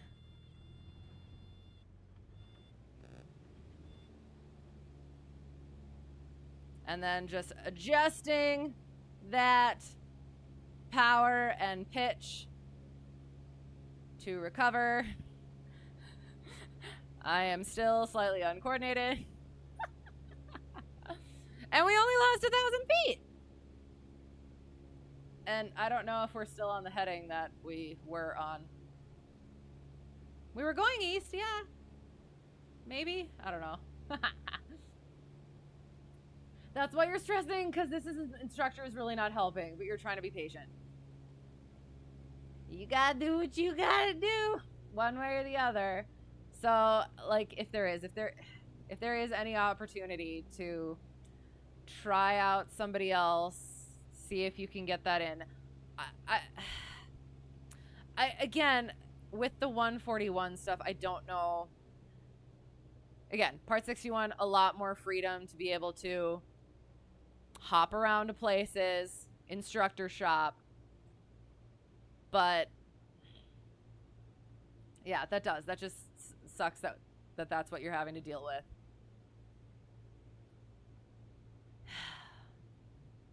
It'll work out eventually. It'll work out eventually. Term I'm looking for is time on target for getting someplace exactly on time. Yes, that thing. I'm already so good at the lingo. I went to an event. It was an event, and it was my first giving airplane rides sort of a thing. So it was my first ramp check, and the FAA guy was actually really nice. It was me and another pilot, and he comes up. He was like, he wasn't acting sketchy, but like you could tell it was like, yeah, that's the FAA dude. He's like scoping from a distance at first, and then he comes up and he starts chatting. And then it's like, all right, so we're doing the ramp check. And first thing you got to do is ask me to show your identification. It's like, oh, okay, so where's your identification? He's like, it's right here. Great job asking. Thank you for the follow, Biggles. Thank you for the follow, Biggles at 059036. Another excellent name. I appreciate it. I hope you're well. Let us not be at 500 feet AGL. As we're coming to our... Oh, shoot. And pattern here is actually 1,200. This is why. Checking your elevation at wherever you're maneuvering as well as wherever you're landing. Also checking wind.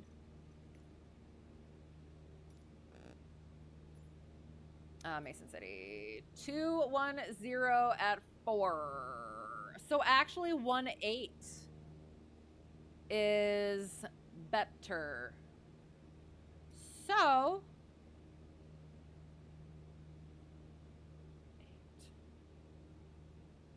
Yes, into the wind.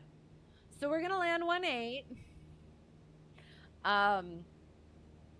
Instead, I have made a decision. Unless you guys are landing 30, let me know, because it is only 4 knots, and I'm okay with crosswind. Sorry, I forgot where I left off on stuff. Oh yes, FAA guy. I'll pin that for a second. All right, you're going to get off for the night. Sounds good. Have a good one. You'll be in tomorrow's stream for sure. Excellent. So not my stream. Charlie Foxtrot will be streaming tomorrow. I fly on Tuesdays usually. I'll throw my Discord up there. We usually stream just on Tuesday, or fly just on Tuesdays.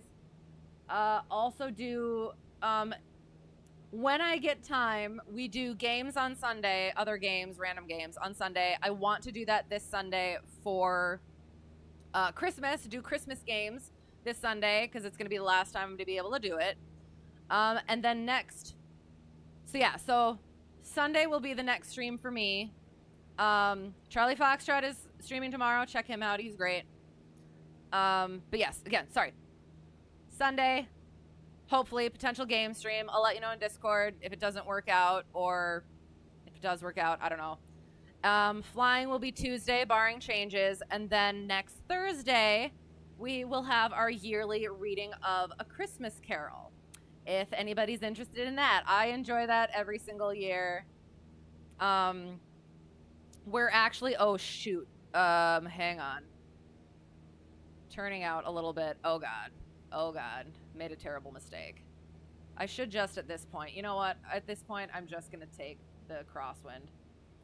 I actually started streaming, doing reading.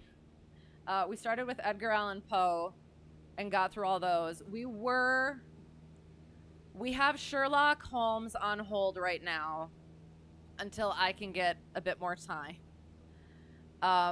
But yeah, I do. I like our yearly Christmas Carol reading. So if you're into that, that's also upcoming. But yes, hope to see you again soon. Have a great night. And yes, happy to have you here and all the good things.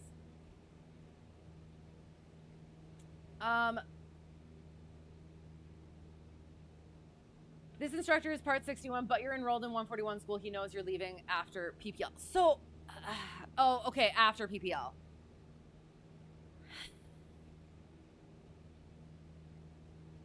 So what is he not signing you off for specifically? Is the check ride specifically?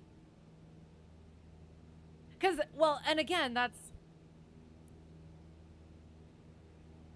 So you got part 61, like, and there's no other, like, schools or just independent instructors around that might be able to just kind of take you over just for that little bit instead? I don't know. Like, I'm a fix-it sort of person, and this is just bothering the heck out. Oh, shoot, hang on.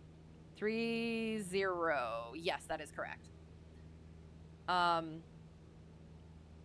does. That's just, I'm so upset that you're having to deal with that.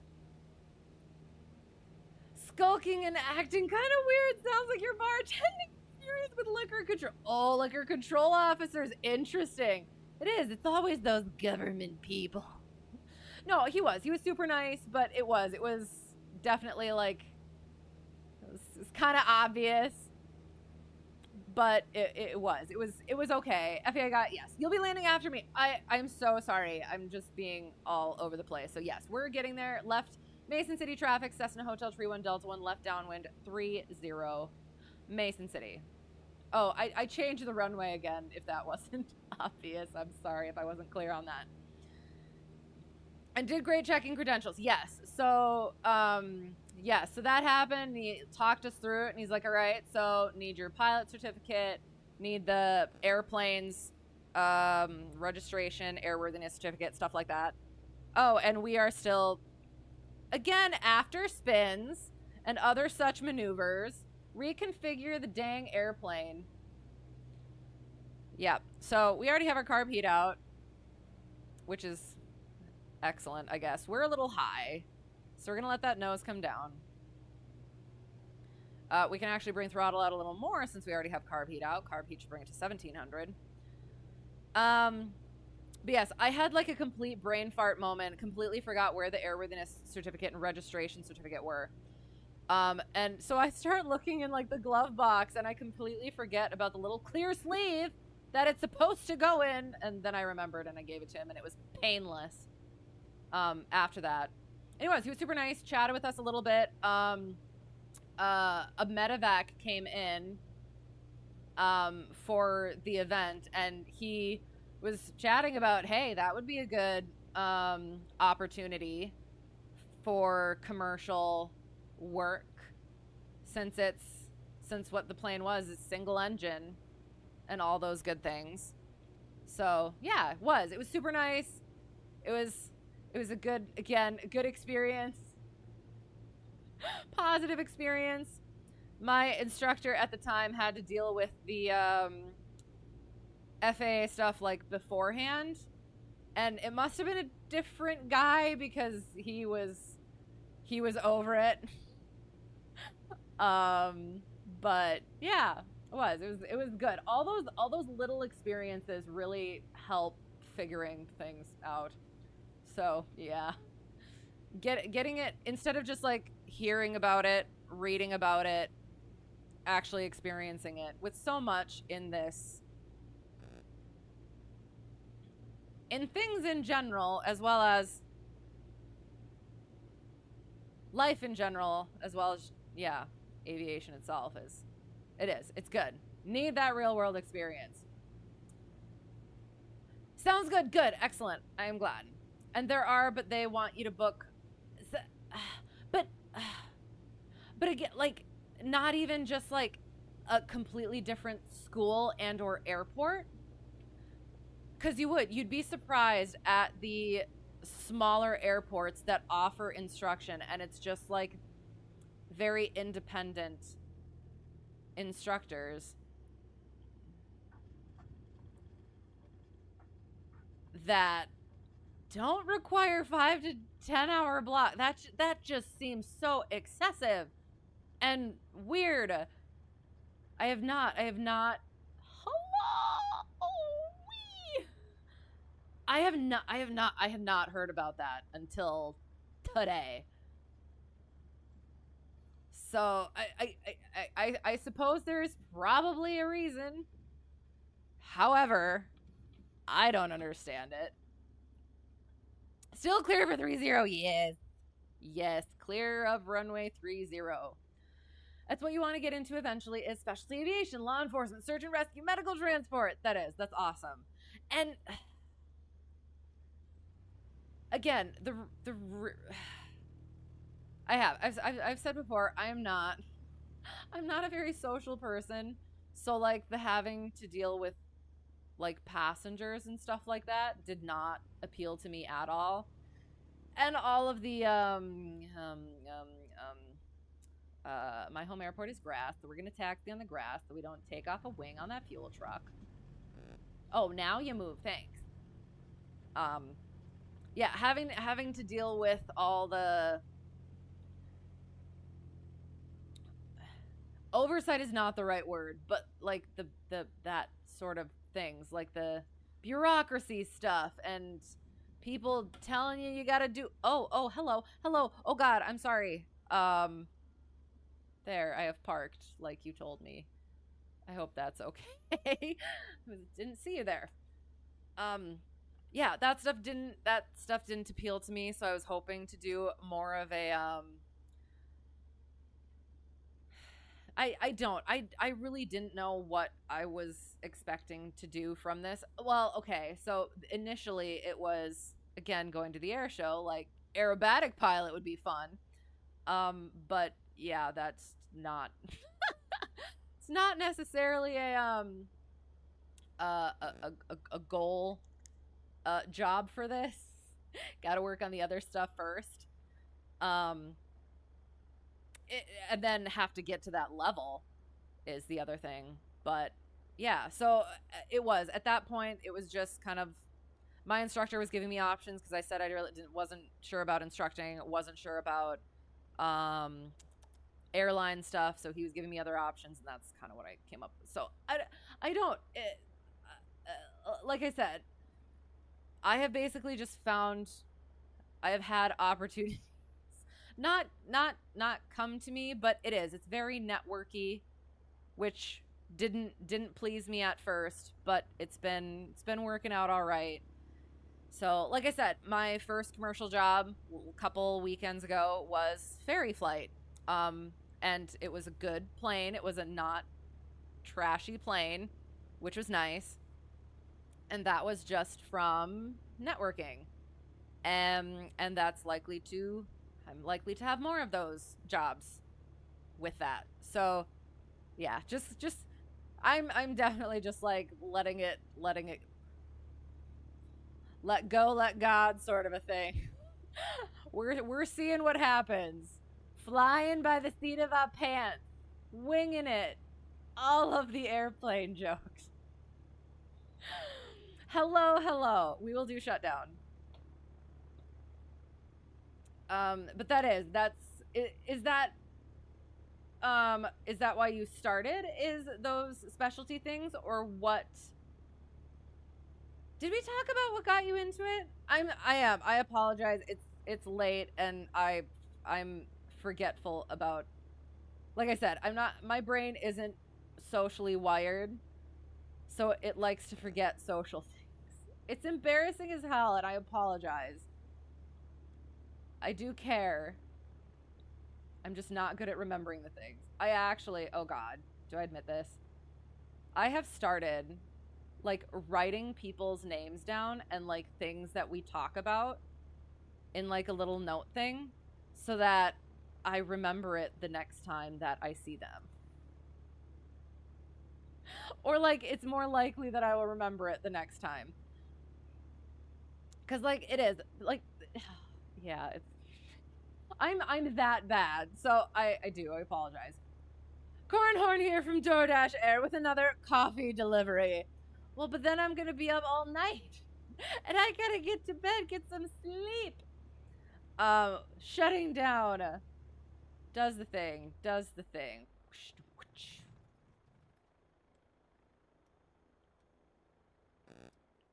Whee! Continue. Because we have to. Always remember to check your aircraft. Put that pitot cover on because we do not want a wasp in our pitot on takeoff. Or ever, but yeah. Control the space. There. Good.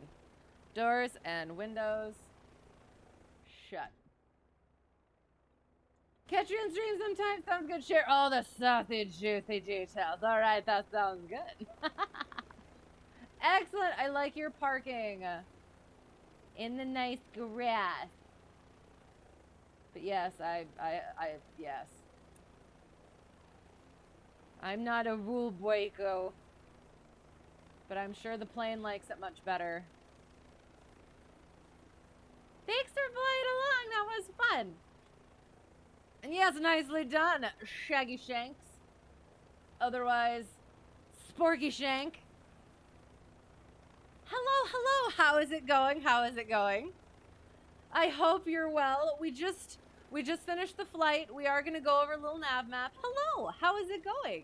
I guess I could go like this again. Oops. Not there. Here. Boom. Why? I can't see any of you guys. Gosh darn it.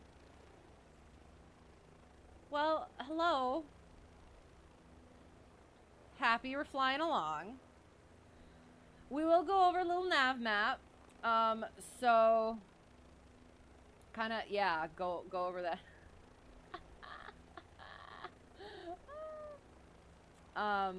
So I will exit. Hello. Au revoir. Thank you for being here. Thank you for being here today. Reference. Yeah. Main menu, get the pretty music up. Yes, don't need this for now. I can think a little bit. Do I always stream MSFS? I mostly stream MSFS. I do other streams. So I did. I mentioned this earlier. I started out doing reading streams, and I miss doing that. We have Sherlock Holmes pinned at the moment. We usually do reading streams on Thursdays. We usually do other games, other different sorts of games on Sundays, and then the flying streams are on Tuesdays. But I am currently in training to be a CFI in real life, an instructor in real life. So I have not had time to do the other streams. However, this Sunday, hoping to do some Christmas games. Tuesday, again, we'll, barring changes, we'll be flying, and then Thursday, doing our Christmas Carol reading. So, yes, that's how we work around here. Have to enable tail names in the settings. I saw them in the distance, but you guys just weren't. So I thought that I did that. I pressed the button to do so.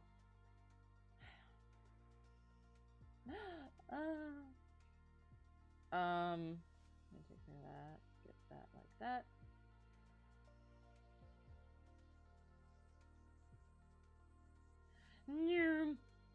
Gotta enable the setting to show in close quarters.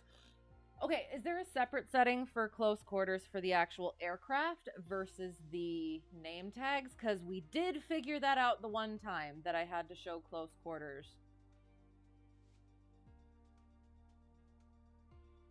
And I turned that on. I'll look. I will definitely look and make sure that it's still good. Options general show in close proximity. Okay. I will look at it. Okay, well, this pattern's freaking beautiful. Somehow, so yes, so, well, okay, so first, we started off, beginning of the stream was Maneuver ground lesson, and my choice was 8s on Pylons, so we went through that. I think that went pretty well. I had some little snags that I'm gonna have to practice. I haven't practiced it in a while, so that's the way it is. So yeah, so that happened, and then wouldn't you know, we worked on ground reference maneuvers in flight. Sorry, trying to speak into the microphone. There. Ugh.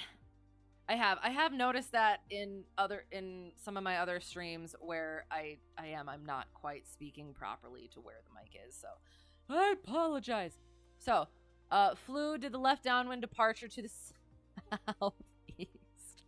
Like, okay, dude's doing a push-up with like one of those Wall-E chairs and a screen, and the person fell down, and I don't know, like some stuff is going on here. So what we started out with is we went over here, we did our 8s on Pylons. So we went here, we found our 2 points, we flew upwind, crosswind, downwind, and then we did, here it is, here, our first turn, see our intersection there, our second turn. So, didn't quite get the midpoint. The sizes were a little bit different. But we did. We went over the errors that we noticed in the plane, and that one is definitely just not the wind, not getting that wind correction, getting or doing too much wind correction and coming up too close on this side. And then that kind of made this circle just a little bit smaller than the other one, or this part of the 8 a little bit smaller than the other one. So then we went, I think we did the rectangular course. Oh God, look at it, it's terrible. So it appears that this was our rectangular course. Again, we had slight southeasterly wind. So, it was mostly westerly wind, slightly south. So we started over here. I gave way too much, I probably gave the right amount about here-ish. So I'm wondering if maybe like that, yeah, that, oh my God. Oh, you know what? So for the runway, for the pattern, you're supposed to be between half a mile to a mile. Pressing things. So this line here is the half a mile. This line here is our 3/4 mile, which is about where we do the pattern anyway. So that was actually probably good. Getting too close over here made it so that we could not see our reference point. So that is something that I might adjust and put into my thing, is doing about staying between that half mile to a mile from that reference line on all sides. So yeah, 3/4 mile, turned a little bit too early, I guess, and then should have, yes, gotten more over this way so that we keep that reference line. And then again, turned a little bit too early, want to get that reference line like that. So that is something that I wouldn't have figured out except for actually doing the thing. So yeah, so doing it there, and then we did. I got too close over here. It might have been the wind. It might have just been my choice in trying to get too close over here. So yeah, and then we exited. Things were learned. That's good. Sorry, hang on. Options general traffic show in close proximity. Okay. Oh wait, that's wrong. Options general traffic show nameplates. So I did have that on. I did look over and I saw people in the distance with their nameplates, but you guys did show up unless I accidentally pressed it again. I don't know. I'm sorry. Is this a real life ground track? This is not. Hello, by the way. How's it going? This is what we just did in Microsoft Flight Simulator. So yes, we did. We flew out of here and we were practicing some ground reference maneuvers. So yeah, that's what this tangle is. I have some real life tracks on here that I've shown without the identifying information, and those were pretty fun. I did some intentional track art and some non-intentional track art, so yeah, it was fun. Ground reference in a simulator, that's hard. I know it and that is the point. It is.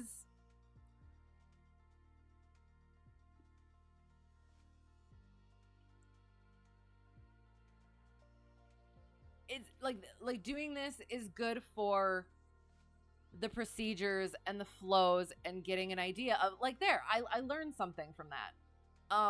But it's definitely easier to do it in the plane. I might blame the simulator for things sometimes, maybe a little bit too much, but I promise I fly better in an actual plane. Things feel different, things act different in real life. So yes, that is I'm glad I'm not the only one. But it has. I remember back when I first started my private training, and then I first started doing this and was working on ground reference maneuvers at that point, and it was so weird getting into it, practicing it before I got into the plane. But it did help a lot, especially with the people that helped out and gave me tips and stuff. So yes, the sim is great for certain things. Definitely have to separate it from reality. But yeah, it's good. Well, yeah, can't still over your head and look at the ground as easily. But track IR. But track IR. No, I definitely do get that though. Track IR is amazing, incredibly helpful for getting to as close a point as you can get for that. But I've had so many instances where it's like I'm not that bad at I'm not that bad at finding airports. I'm not that bad at keeping my points that I choose for the ground reference maneuvers. Visual, yeah, I'm not sure what it is. The looking a little bit. You don't have the peripherals as much, and that does adjust things. So yes, absolutely, definitely. Looking around in a flight sim is infuriating, especially when cameras are slow to catch up. Right, fair. And like for me, when I'm looking down and all you guys see is inversion inside the cockpit. But yes, it is. It leaves things to be desired, but for what it is, it's good. Yeah, forgot how gimmicky flight training is. I kind of wish there was less ground reference and more emergency training, decision making, etc. So, and that's the thing. So I'm working on my instructor certificate in real life. So this was just the lesson that we were working on today.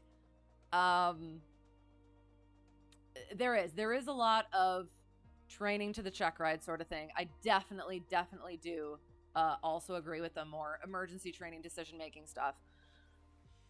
I would like to focus on that more myself, but it's trying to get to the check ride, get through the check ride. And a lot of times you get that emergency training decision making just in real life. So yeah, being able to fly outside of a training environment is so essential, or at least it's really good to have. And I've been starting to get a little bit more of that. I need to start doing more. But it is the check ride. So, you just joined, so you didn't see the track IR. Yes, we did. We had the track IR. It's very helpful. It makes things a lot easier, but there are things that I complain about still with the visual, where I do having to look a little bit more, not being able to like lean forward for things, sort of. I don't know, just certain visual things are still leave something to be desired. $100 hamburgers are great learning experiences sometimes. Yes, absolutely. However, I do. That is definitely a me problem. My training does afford a lot more freedom with the Part 61, and I just haven't utilized it as much as I could have. I did for a while, and then now it's just been basically trying to get to the instruction, or at least to some sort of getting paid for it so that I can stop shelling out money for it. But I have plans to do more fun stuff in the future. So, well, maybe not $100 anymore. Like 200. Right.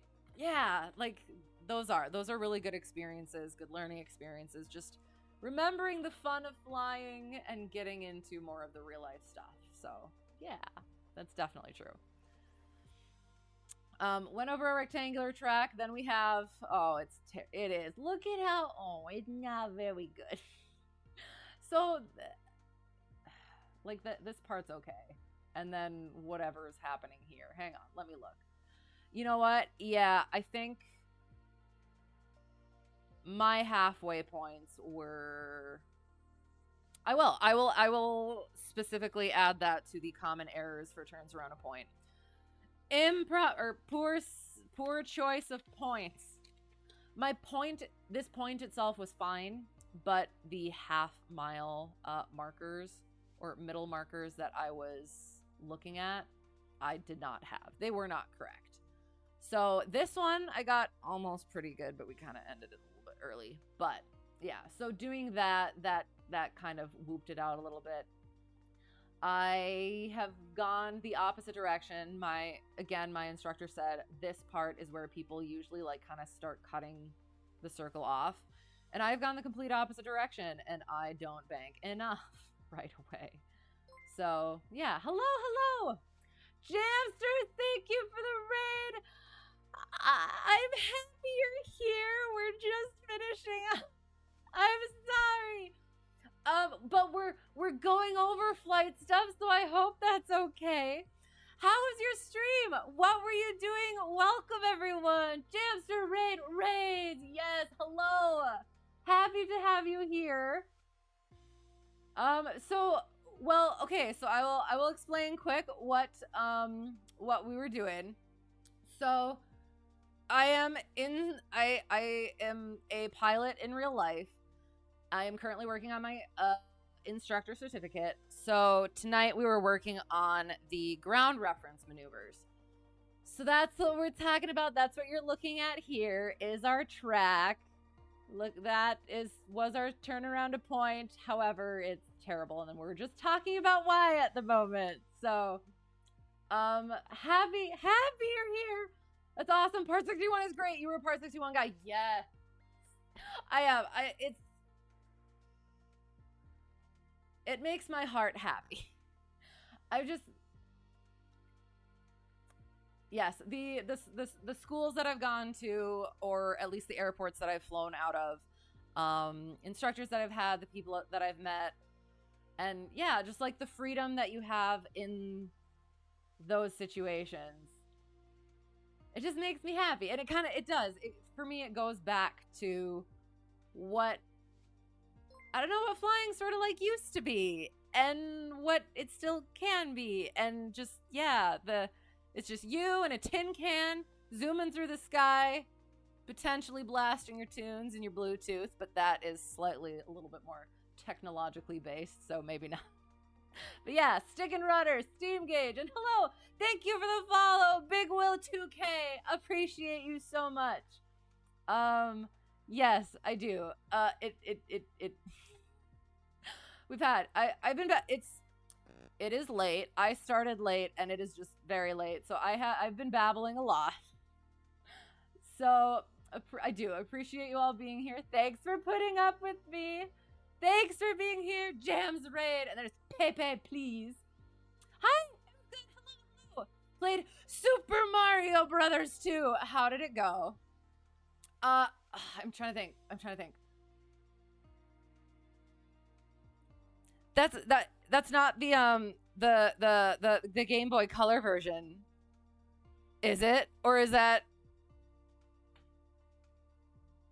I'm trying to remember. Or was that one just like Super Mario 2? But yes, how did it go? What is the gameplay in that one? Ahoy! Nice, yes. Awesome, thank you. Heck yeah, nailed it. I didn't though, look at it. It's not equidistant. The radius is off. You're terrible at the game and it was fun. That's perfectly fine. I mean, look at this. I was flying terribly the entire time. I have my little disclaimer that I fly better in an actual plane because it's just not. Oh god, what is it? Kirby, right. Eating all of the things. Is that what that means? Excellent. Neswan, excellent, nice. Oh, that's awesome. Very fun. So, wait. So how does I don't know these things. So how does it like go into like PC? Is it on the PC? Do you hook it into the PC? Or how does that work? All of the fist bumps, yes. This one. Oh, it's so cute. Super, super cute. I've always loved video games, but I was never able to really get into them. So I'm like really enthusiastic about it, but very not knowledgeable, which kind of explains a lot about me. Very enthusiastic, but lacking in knowing things. Doki Doki Mario. I don't know why I went into that. Yeah, sucking up the cheese and nachos. Ooh, that sounds nice. That sounds good. Awesome. Oh, so yes, so that was again, my in real life tracks tend to be better than these ones, but we went over our issues, we talked about them. It's a good teaching experience for students, and we pretend that it's intentional, which is nice about instructing. And then we were flying all over the place chatting about things until eventually we came to our S turns. So we found our points, we found our points, and then decided we didn't like those points. So then we went up here, I think maybe, and then I don't know, figured it out. Here's our S turn. We started at this point, didn't quite get to our half point there, but also didn't quite get to a half point here. So they're all, you know, they're almost like perfectly symmetrical mirrored wise. Because like it's kind of like really straight here, and then it kind of curves out a little bit here. And then this one, it curves, look at that. It curves out a little bit there again. And then it goes, and then it just kind of goes straight. I mean, that one isn't. It's not too bad. I think I banked a little too much at first. Didn't let us drift out enough over here, and then that kind of made us have to oop out there a little bit, because that's a word now. And then because we were kind of having to oosh over that, because that's also a word. I'm very technical terms tonight, I apologize. No, I need to be better, because instructors have to be actually able to communicate things. So because we kind of had to jog out a little bit there, that was one of the first lingos I got from my instructor. Since we were jogging out a little bit there, sorry if this is, jog out a little bit there, then we kind of overcorrected to the other way, like there, and yeah, that made us go that way, and yeah, then we talked about our other errors after that. And then we went over here, and then we went up and we did a spin. Where is it? There's our little spin. See that little boop right there? That was our spin. And then we came back, and we did actually a pretty good pattern there. Boop, nice, and look at that, right like that, and then we're like that. Sorry. And then we landed, and we missed the fuel truck. We didn't want to hit the fuel truck, so we taxied out onto the grass. That was entirely intentional for once. And then we parked slightly off kilter in our spot. So, is that gamer speak? Absolutely. Oh, yes. Oh God, I am. It is. It's late, but I usually let myself use the strange words, but I do. I need to be better about that. Need to be able to get the images and the thoughts and the ideas and the knowledge that is in my mind and translate it linguistically effectively to the minds of my future students. Oh gosh. Yes. I love all those. They're so cute. Those grunts are hardly ladylike. I know, like I said, it's late. The ladylikeness, honestly, I was hanging on to it by a thread. So, surprisingly, didn't get any unintentional gamer words tonight. So, we were, gamer speak. Yes, the grunt, yes. Didn't get any really spicy gamer words, even though I was very close a couple of times. So, yeah. Usually I find that the gamer words come out probably during like VATSIM, when I'm doing the VATSIM, because that's when I get really stressed. And then I have to relieve that pain somehow. So we will find somebody to raid. Let me know if you have anybody in mind. Otherwise, I will go over my stuff again. I'll throw my Discord out there if anyone is interested. We do not always do flight sim. We do it a lot right now since that's what I'm doing in real life. But I want to get back to, the plan is on Sunday, we are going to do some Christmas games. I have to find some.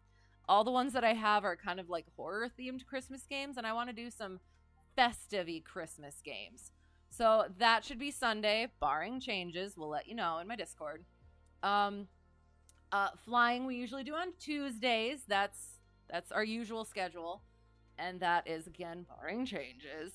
And then on Thursdays, we usually do reading. Again, we have Sherlock Holmes pinned at the moment. But on next Thursday, we will be reading A Christmas Carol. So, yeah, that's always a fun time. I enjoy it if you're into that. So, yes, the little Christmas tree. I'm so excited. Have to do more Christmassy stuff. Because it has. It's just been, it's been freaking busy.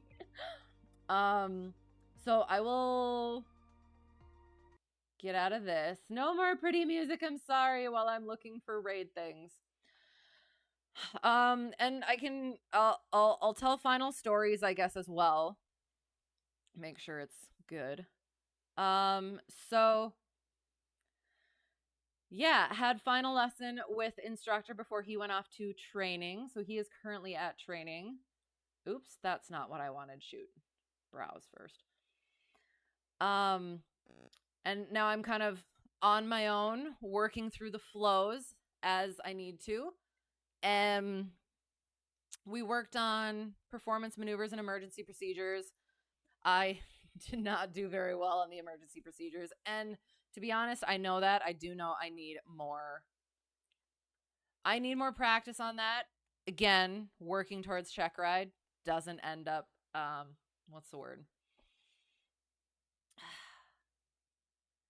There's so many other things to do during training that it unfortunately doesn't always get as much time as it should.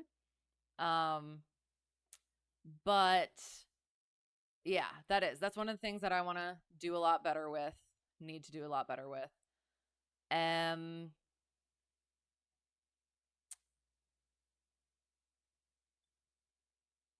me check this.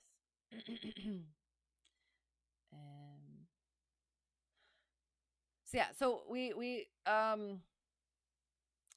yeah. Oh, and then I had my first flight of me working on stuff by myself, and it was a little crosswindy, and I had some concerns about the plane. So because of the wonderful things he does. Because it stuttered a little bit when my instructor and I were training, and to a point where we aimed for the airport immediately. Didn't know what happened with it, and there's something with the fuel gauge that they still haven't or the fuel transfer that they still haven't figured out. So I was like, you know what? I'm going to stay near the airport. The airplane's getting its 100-hour today and tomorrow. So I'll venture out towards the end of the week. So I just did some crosswind practice, and it was interesting. I, at the end of it, heard a couple planes that were coming in. So I was like, oh, I'm going to just stop, go get the fuel, and taxi in before they get here so that they're not waiting and that I'm not waiting. And I noticed a little oil leak as I'm fueling up. And it's like, that seems more than it should be. And I push out, and then I go to start it up.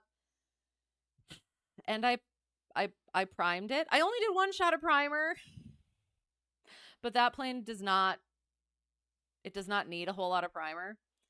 So I think I flooded it because I think it wasn't starting. And so I gave it another shot of primer. And I think I flooded it. So I had to like sit and crank it, wait for a little bit, crank it, wait for a little bit. Eventually got it. And by that point, they had taxied in and were waiting for me. So my plan did not work, and it was embarrassing. But got it put away, talked to my instructor about potential oil leak, and that's that. And then where's my instructor training? I don't like to say too much about that, just because I never know what's going to be something doxable. I'm sorry. But yeah, he's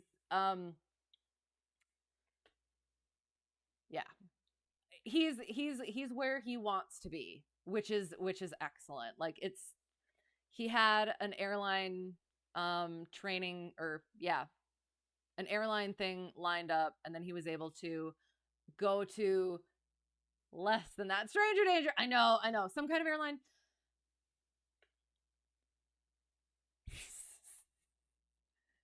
No? One of the other ones? But yeah, so, and then he was able to get that interview and opportunity, and it worked out. So yeah, that's good. Really happy for him.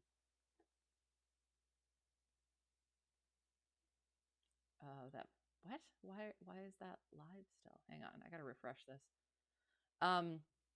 So yeah, and then I'm trying to think what else.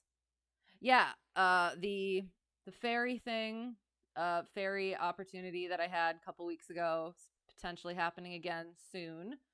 So that'll be fun. And nice because money. So we'll see how that goes. And then yeah, I think we went over kind of everything else. So yeah, finding the raid. Sorry. Am I working toward an airline career as well? Yes-ish. I didn't think I was gonna like it, but my instructor,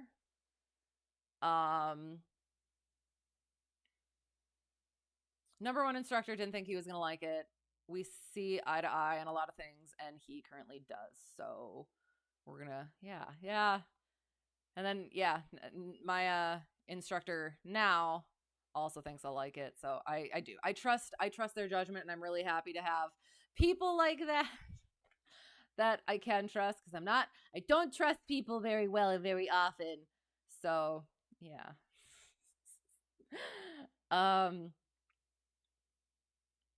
So like I'm seeing, hang on. I am trying to find, is this working? What is happening?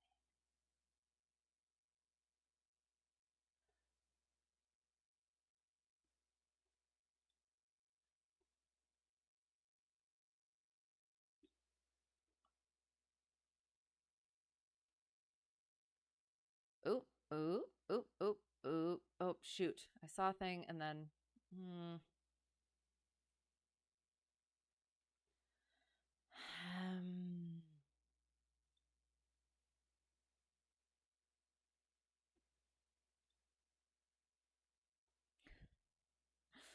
I'm always so good at finding people who are like, sorry.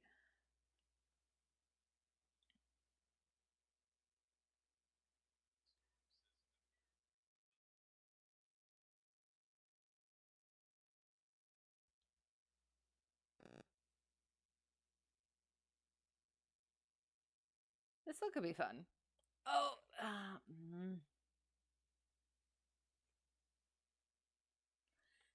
we do. We try to find the general aviation stuff.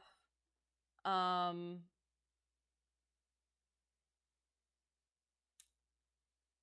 there's not a whole lot of those people streaming right now, unfortunately.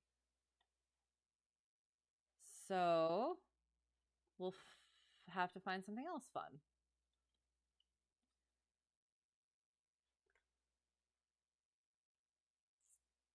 You were just gonna ask if I forgot to look for it. I know I'm like slightly trying, but I'm also again, it's very late, and there's a lot of different people on now that I'm not sure how they are. So we'll probably do slightly new thing.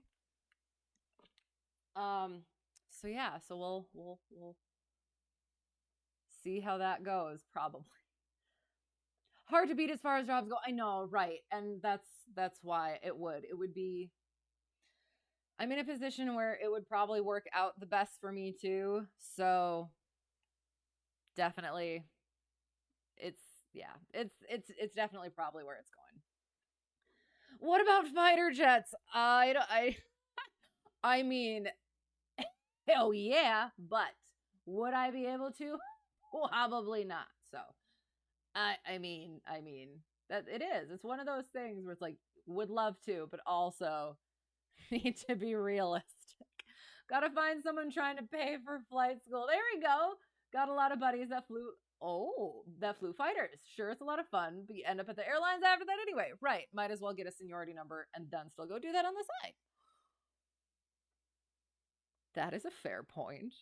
That way, when you get back from all the military stuff, you'll be senior. Fair enough. It's all about playing the game. So, plus it pays better, right? And you can't have a steak dinner, an ice cream sundae, and a nap in a fight. Right, exactly. Oh gosh. Well, I mean, I was looking at. Sorry. This will make you good.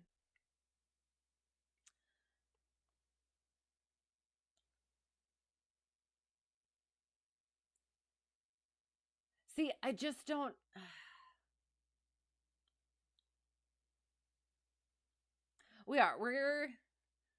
We're gonna try it. I hope it's fun. I hope it's engaging. It's some small plane flying, some pretty views. So we'll see how that goes. So to whoever got lost and found their way here, or found their way back, thank you so much for being here. I do. I appreciate it so much for putting up with me and my shenanigans and my babbling and my terrible flying. As again, I fly better in an actual plane. And yeah, thank you. I will go through things.